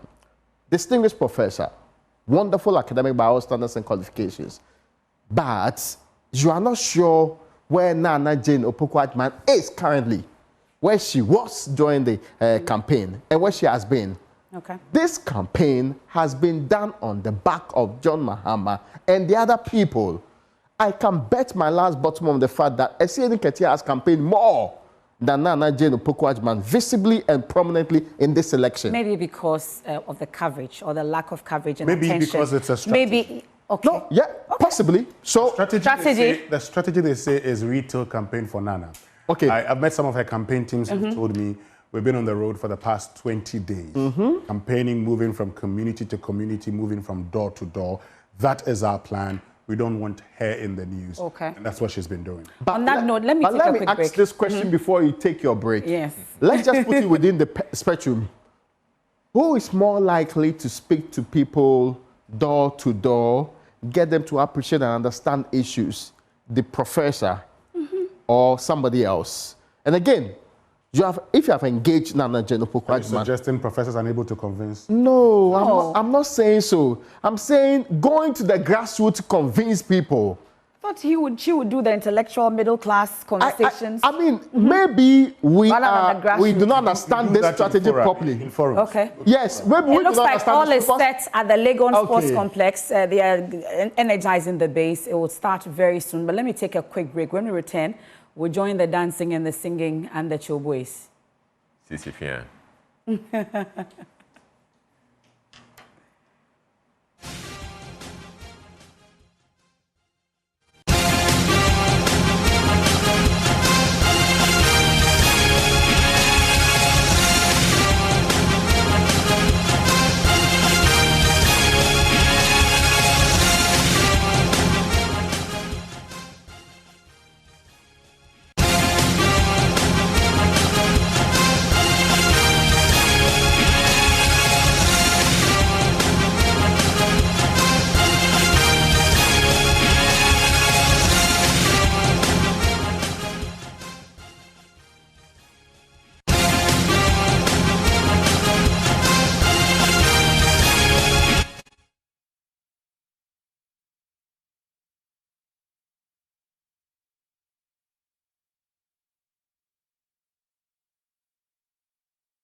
And that was the arrival of Nana Jane Opoku-Agyeman. I was hoping that it was the speeches. I was surprised that we're going to the speeches and just getting Nana Jane. Of course, we'll have to go through the General Secretary, the Chairman, all the way before we come to the running mate. So that's the arrival. And it does appear that in no time, we're bringing in JM as well. At least he's wrapping up. We're told he was supposed to wrap up in 7 constituencies in the Ashanti region before he heads to Accra. So I'm sure that we'll be checking with my colleague Maxwell about where exactly the flag bearer of the NDC, Professor, did I say Professor? Professor Nana, I'm talking about Professor Nana Jane. We're talking about JM, John Dramani Mahama, heading to the Zurich Park in Medina. And just a while ago, we've been hearing from the MP. We've been talking about Francis Xavier Sosu a while ago, and what his influence will be, even though he's been winning that seat for the NDC, and it's about the margins. He's been telling my colleague that they would be getting, he's hoping the target for him is 120,000 votes for the NDC. So it looks like, Winston, your seating would be cut short at this point. Oh, I mean, let's head to it and check on Medina. Whether he can get, that 120,000 that he talks about. So let's go to it. Yeah. Yes, the Greater Accra region. Exactly. Look at parliamentary 2020. Okay, there you have it. But the thing is, what's the voter population? Yes, we'll look at it. We have all the details on that at the top. Medina. Yes, this is Medina. At the time, valid votes 109,000. Okay. And that was a 72% turnout. He had 61,000, representing 56%. He says he's actually going to try and increase the votes for him. So this is it, 61,000, okay? And this Boniface, 46,000. Now he wants to gain 100,000. He says 120,000. 120,000. Yes. It means he's looking at increasing his votes by some 100%. Well, if you have a voter turnout, Medina is one of the largest constituencies. You know, so let's see what will happen. I would just wait. I like to do a wait and see. But let me be very honest with you. Francis Xavier Sosu would not increase his votes by 100%. It won't happen. You're sure? It won't. Why? Why it is won't that? happen. Raymond, you agree? No, by 100%. It won't happen. It's almost That's a tough impossible for that to happen. Do you know why it's impossible? Why? See, the demographics do not show that he has. This is not one of those constituencies where there is an absolute homogeneity in voting and thinking of the people. Medina, regardless of how people say it, is very, very mixed. You cannot sweep all the votes in the area with the thinking that every other person would actually subscribe to, not only himself, but also to the NDC. But a while ago, you were talking about his influence in that area. Raymond, let's do something. We are talking about increasing votes. Let's do. Okay. But, you know, I mean, but this is vision. Look, let's do something. Vision, yeah. Vision 120,000. No, Raymond, let's do something, okay? Let's still look at Medina and look at the trends in Medina. Okay? Look at the trend. When it comes to, you know, parliamentary, for instance. Yes, when it comes to parliamentary, watch it. Over the period, 50.2%, 55%. Let me just, you know, circle it so that you can get it. Okay. 50.2 for the NDC. Then it gets to 55.5, 52.1. And NPP won it. Then NPP won it 54.9. Then now you're looking at 56.6. That's what he got. Yeah. Now you're telling us, and at the time you're looking at a turnout of 109,000. This is 109,000. Okay, let me change the color here so you can see it carefully. 1 minute, let me just clear that and let me change the color. Let me take this one. So watch this. 109,000. If I look at this at 72% of 109,000, I'm looking at an additional 35,000 or so, takes it to 144,000. Now it's around 160, 177,000. What is he talking about? He's going to get 120,000. Then NPP candidate gets what? First of all, what will be the voter turnout? These are all the dynamics you'd have to look at. You had 72.1% voter turnout. So if you look at 30% of that, you're looking at an additional 35,000 or so, 30,000, 35,000, making it at the time about 140,000. Now you have a voter population of between 160 to 170,000. How is he going to get 120,000? Unless something dramatic. Like what? Something dramatic. And he's not a candidate who pulls dramatic effects. Exactly. Let's be fair. So these are all the things politicians. But look at presidential as against his voter percentages. But even the presidential, this is the presidential. 55%. Once again, let me get you to the black color. You can see it more here. You like your black? I like my black. Of course, I'm wearing what looks like black. But this is it here. What looks like? Because we can dispute colors. Okay. But this is John Mahama, 55.3. Look, you may want to suggest that because in 2020, you had Boniface Abubakar Sadiq, who was the sitting member of parliament. Now that you have a new person, but Medina has consistently shown you something. This is it. The NPP consistently has been doing well in Medina. They get in the 40s. You're always in the 40s. Okay. So that's something that you must understand. So if the NPP is going to be in the 40s, what it means is that you cannot get over 100,000 votes because the NPP will poll something about 40%. Yeah, True. Essentially mere talk. Yeah. In constituencies where, and there are places in the Ashanti region where the NPP gets over 80%. Yeah. There are places in the Volta region where the NDC gets over 80%. Yeah. Those are places where people promises to increase by such dramatic numbers. You are hesitant, but you don't think it's impossible. Yeah. But to make it, and again, what extraordinary impact is Francis Xavier Sosu having in Medina today? He's not incumbent in government. He's an opposition MP. He's also not one of those gentlemen you say is pulling from some sources and resources, building all over the place and transforming lives of people in very varied ways. He's doing the little he can do as MP. He's carrying loads for them in the markets and everything. I get, but, do that. But how many loads can you carry to get you 10,000 votes? Yeah. So, I mean... Well, this is a man... But it's still a vision. This is a man whom in 2019, when the NDC went for their primaries, said, let no man contest him. You know why? Because they did not want to let him use resources. They were protecting him for 2024 elections. That's what political parties do. They look at a constituency and say, this constituency, if we let a member of parliament go through primaries and he spends all his funds contesting the primary, we may end up losing the seat or not improving the vote. Yeah, because so why don't you allow him? Yeah. That's the thinking that went into Francis Xavier also contesting as a contestant unopposed. Okay. Look, he will win. That's not in doubt. But the margins? He won't get that margin. But of course, it's good to sometimes say hope. There's a galvanizing of the base. But I'm interested in the previous candidates, at least for Medina. You've talked about the fact that he's not. Yes, let's take a look. At least we'll get to all the details when it comes to Medina. I want to look at the trends in terms of the other candidates that have contested over the period. At least you've talked about Amadou Sorogo. Are you saying that compared to Francis Xavier Sosu, for instance, what you know about Amadou Sorogo and versus what we know about Francis Xavier Sosu, he's not able to get what he says he would get? What has been his impact, you would say, in that constituency, Medina? You know, the Medina constituency, one at a point you call the area, Abokobi, Medina, and all of that. But this is the thing about Amadou Sorogo and Amwa. In the past, he had contested against Amwa. If you speak to Amadou Sorogo, he would tell you that anytime the NPP selects Amwa, he knows Medina is for Sorogo, Sorogo is for Medina. He's going to win. And he had it for the longest. But you see, by the time Amadou Sorogo had done 3 terms, doing 4 terms, people were fed up with Amadou Sorogo. Yeah. So Amadou Sorogo was not going to win that election. And this is it in Medina. There was a wind of change blowing. Okay? And so you would see it here. Yes, this is in 2016. There was a wind of change. And if we have time, I can actually show you, I can pick different constituencies and show you where members of parliament, when they stay for too long, they lose the election. Do we have time? Let's do this. A little. Okay.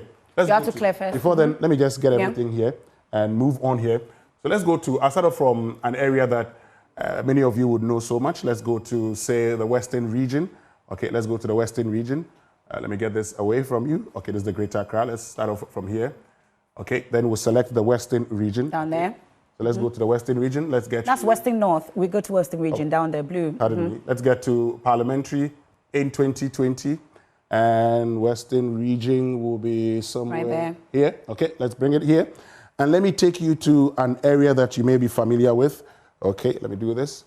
Bring it here. That's Winston is taking us to his hometown. No, I'm taking Iskadu I'm saying we may be familiar with it. Yes. I was hoping we were going to Mpoho. Watch this. Okay. Watch this, okay? Watch Iskadu Ketan.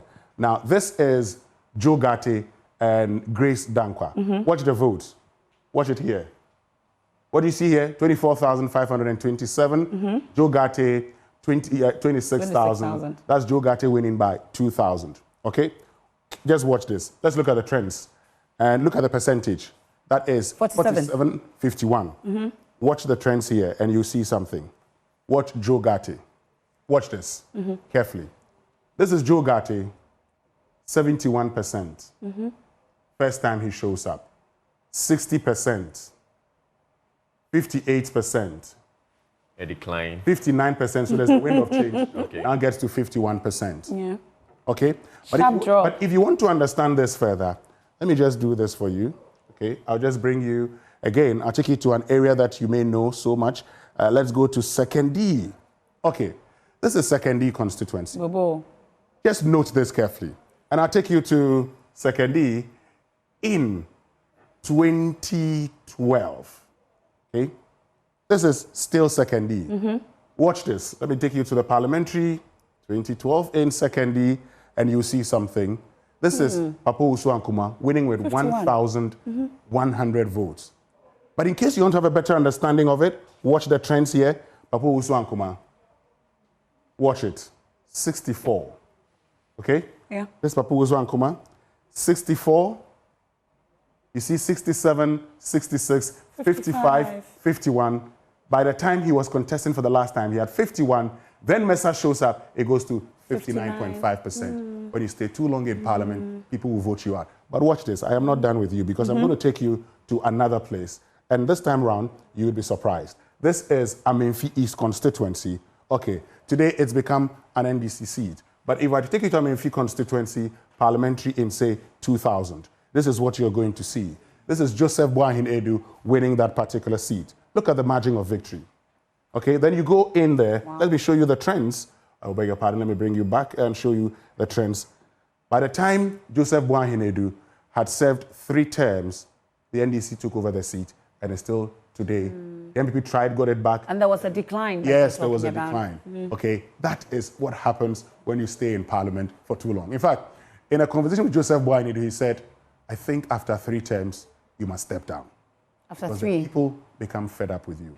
And we have a lot of trends. Oh, you know, tomorrow, on election eve, we'll show you some of these things. They happens. And so Amadou Sorogo, for instance, it happened to him. Okay, Medina gone south. Then so when they did the Medina, Abokobi, Medina eventually, Medina, then Dom Kwabenya, which had the Abokobi side to it. The MPP took that side, the NDC took the other side. And it's been like that. So in 2016, it was a one-off for the NPP in that constituency. I think the NPP would know they're not going to win it. Would you say that still happens in a safe seat? What happens in a safe seat? You see, one would have thought that Iskadu Ketan was actually a safe seat for the NPP until 2020, where Joe Gatti wins by just 2,000. And you've seen them, 47-51. Now, the NPP today is trying everything possible to hold on to that seat. And when we come tomorrow, some of the things we'll talk about, we'll do a broader analysis and you have an understanding of how these things... And Nia Shimo is giving some targets, also a vision, you would say. And he's looking at 24 seats in the Greater Accra region and 1.6 million votes. We're talking about the Greater Accra region vote and the fact that the NDC took it in the last elections. But let's take a look at it again. Greater Accra. Take us back to Greater Accra. Okay. They are targeting 24 seats. Let's look at what we have now versus the targets that he's looking at. 1.6 million votes, he says. That's what he's looking at in terms of the promises that he's making. At least he's talking to my colleagues on the ground. 24 seats, 1.6 million votes for the NDC in the Greater Accra region. He's the Greater Accra Regional Chairman, and that's his target for the Greater Accra region. So this is for presidential. Let's take a look at what it looked like. In the Greater Accra region, NDC had about some 1... So that's the Greens. Yes, 300 and... Okay, let me just get back to this for you. Let me do it this way. Okay, so that's the regional. That's it. The NDC had 1.3 million. There you have it. And he's looking at 1.6 this time. Let me circle that for you so you can see it. This is it, okay. 1.3. the NPP has 1.2. 1.2. Now, the valid votes were 2.6 million. Mm-hmm. The Greater Accra region now has some 3.7 million. Of course, that's 100%. And we won't have 100% voter turnout. Mm-hmm. So let, for purposes of analysis, say, because in that year, you had Greater Accra with 3.2 million votes. And then 2.6 million turned out to vote, which means that some 600,000 people did not vote. So for purposes of analysis, if we're to do same and said that some 600,000 or maybe 700,000, because what we have seen is that... Let's say 25% will not turn out. Yes, because anytime a government is going into a third term, there's low voter turnout. So let's give it low voter turnout and say 3 million people turn out to vote. Mm-hmm. If 3 million people turn out to vote and you win 1.6 billion, what it means is that the NPP most likely will win close to 1.4 million. That still is not good enough.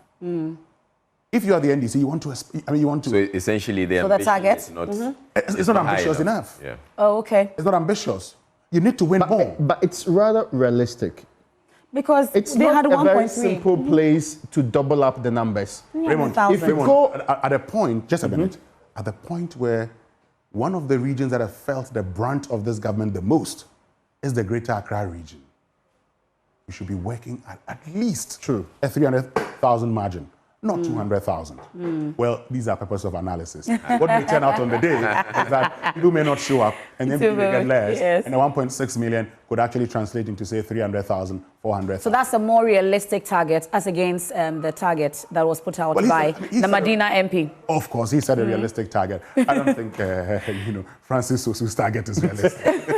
It's one of those things we do in politics, but it's not realistic, to be very honest. He's hopeful that some other things may come together and some other magic may happen on the ground. He's very prayerful, as I'm told. So the hope is that he can achieve that. But I agree with you, it might not be so realistic.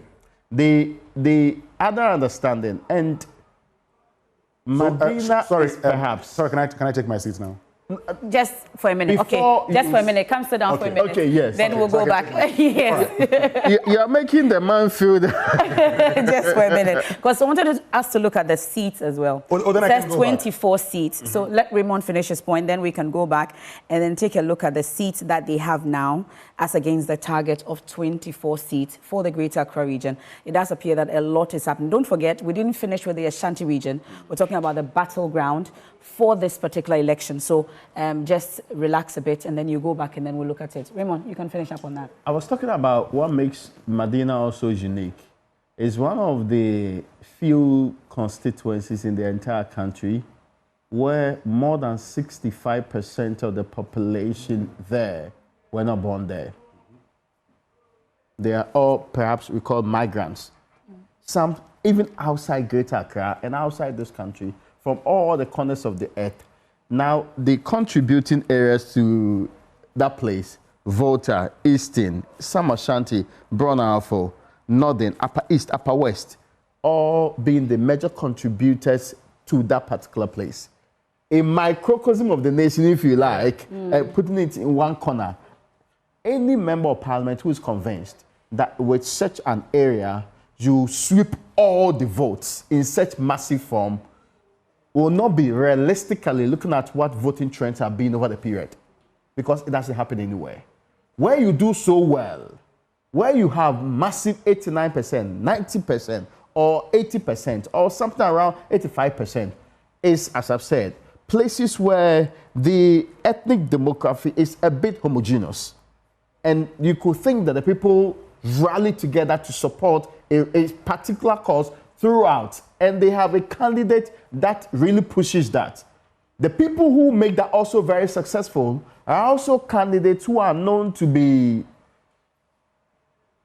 do a lot more for the constituency. So places where the likes of Canada, Japan are supposed to be coming from, the member of parliament single-handed, be in power or in opposition, can drive a lot of development. So if he's driving votes, it makes a lot of sense.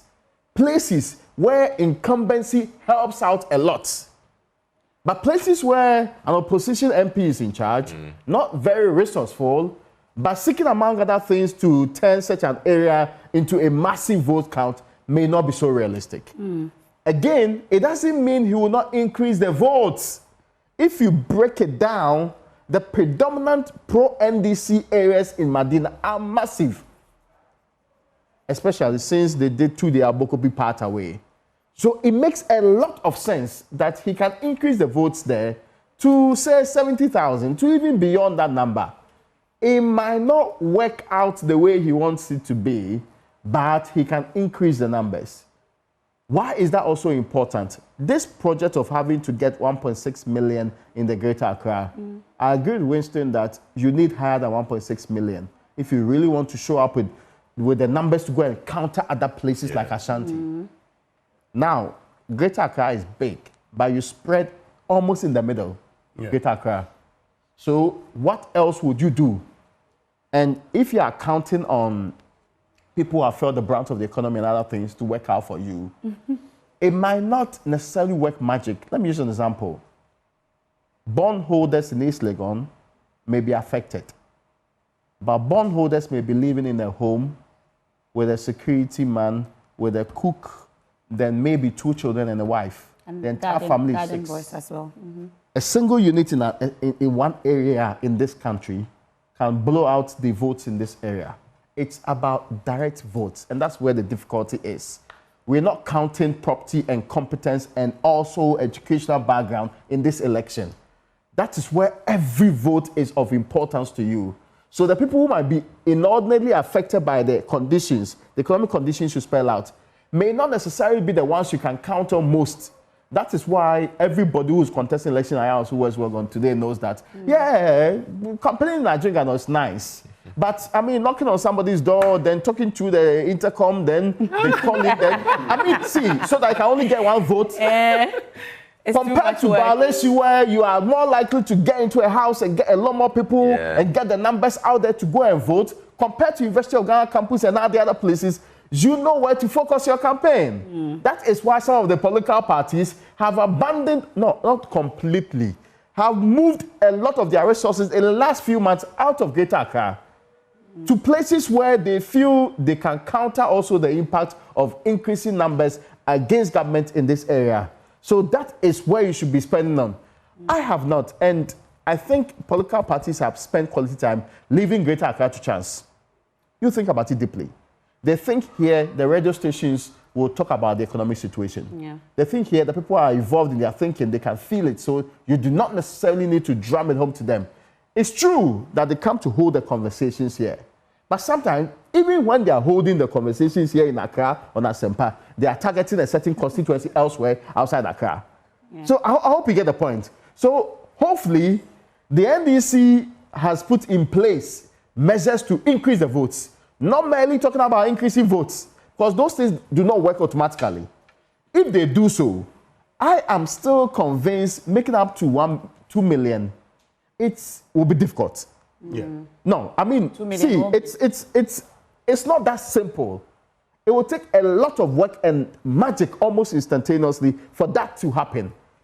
But if they get 300,000 more than the NPP here, and as we went around the country, are able to fight along the lines, they may just have an extra more to be able to counter the big Ashanti effect. Okay. That is how useful the 300,000 or more in this region will be. So 1.6 is not a target that satisfies you. It's under. It might be realistic. It's too low. It might be. It's too low. We have done, see, I know people are going to catch this later on and come and say, we said this. What we have said is that if we're to take it this way and say 3 million people turned out to vote, and you're targeting 1.6 million, maybe 2.8 million people will turn out to vote. So in that case, it will be realistic. Okay. We have said that is the realistic target. Would it be enough? It depends on the turnout. If the turnout is unfavorable, if you have a huge turnout, then it means your target. But maybe they may have done the target. I mean, yes, but maybe they've done their, their calculations and would think that that is the way to go. Okay. But you see, I talked about Akufo-Addo the last time, and I said one person worth studying, not for his governance, but for his politics, is Akufo-Addo.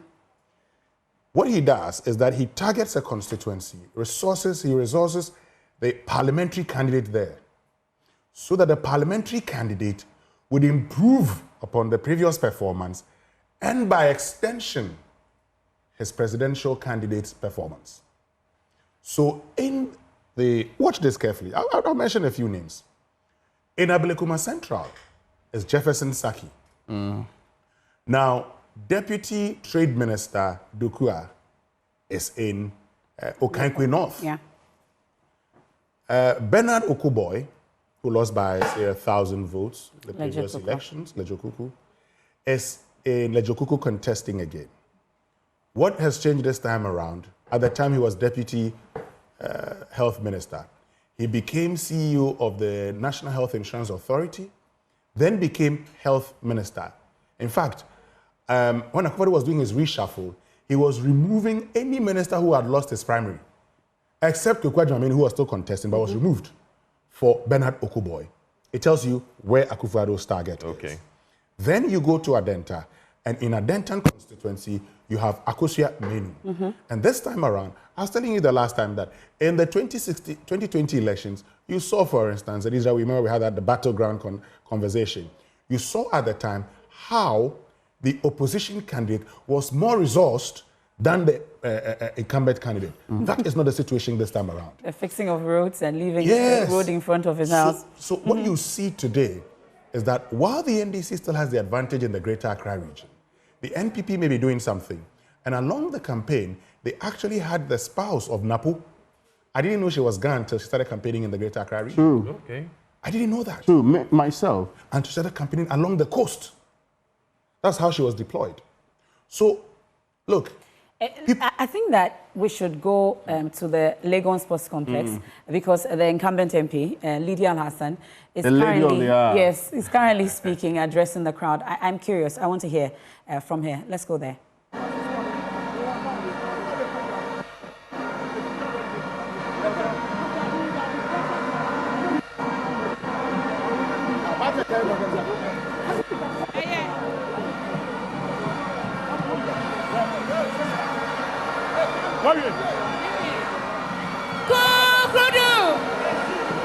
Mepacho yenye dini yenti honorable, yenye dini yenti honorable.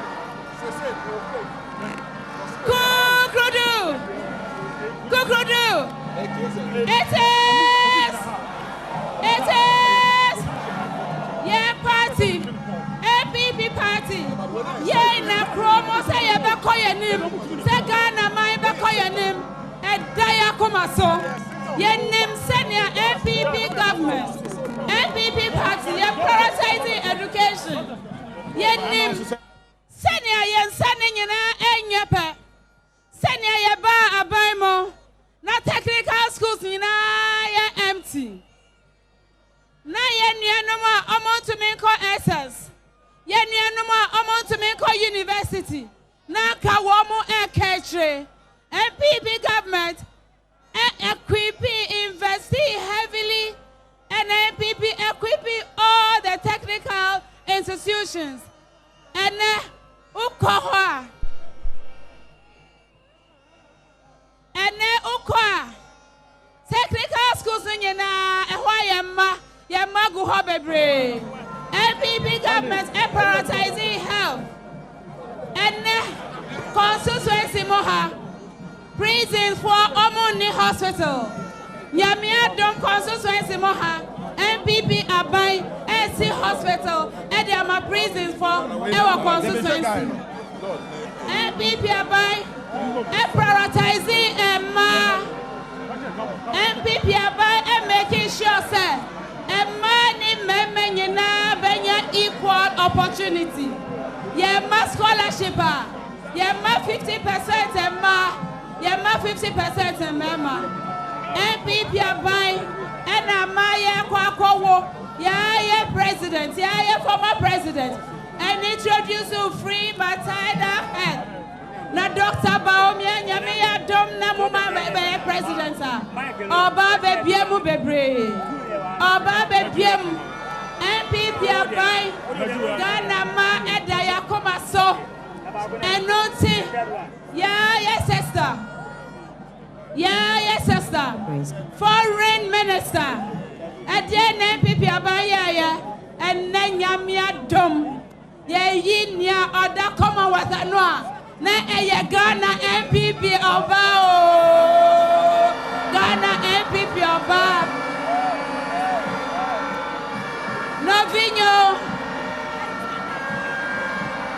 Novinho. Name ye Dr. Baumia. Ovanye President. Nyongo Magafupa Gohe. Nyongo Pangoyi. Beno Nyone Nyongo. Yenye Dr. Baumia Fadaji. Wakpo Devioji. Wakpo Miapa Suku Nyaoji. Wakpo Miapa Do Nyaoji. Yemi Akwadam Namia. Minyaba December 7th at Sharaka Kweshodum. Yele Miashima Miepo Ungoi Dogo Boya MPP government war. Let's do Yama. Mieba Mieta Kukuna Miba Migaba or Mistake Harako. Anugoyi Yona Mila Tuyama. Ngoyi Yenye Do Lebe Miawo. Miamo mi mavagia ba mi ba popo mi baba anguna nyo yakoya pa MPP party yakpo mi aji Ayawa so West Wagon Saturday Moshe enimonyam kasia MPP party ade ahyemo MPP ahye enimonyam ye Rally 275 constituencies. Yeah. And I decided, sir. Yeah, Baba, rally. Me pacho. Who of fear? Who crying wow? Sorry, I no power. Sorry, never that MPP abaya say. MPP abaya aye bebre amamo. Miss Ramo, me name say me constituent. Mumu bebre, matwa kwatina baby. Miss Ramo, Saturday. Ye hear say Monyana, Mobaba, Abetu Aba, Ediaman Puntuno. Monshe mo constituency. Monshe Aquine. Monshe Jumadea, Yedamase. Thank you, Honorable Lydia Sarah Malasa. Daughters of glorious Jesus. Daughters of glorious Jesus. Daughters of glorious Jesus. Our parliamentary candidates in Greater Accra. Get ready to be introduced. Wave it. Daughters of glorious Jesus. Wave it. Wave your handkerchief. Wave it. Wave your handkerchief. When you have peja wansa. Ne wave. Wave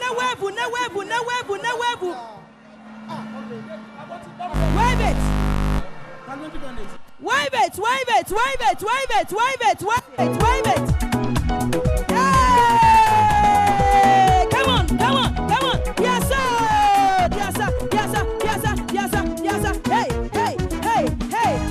Hey. 1, 2. 1, 3. Come on. Hey. Come on.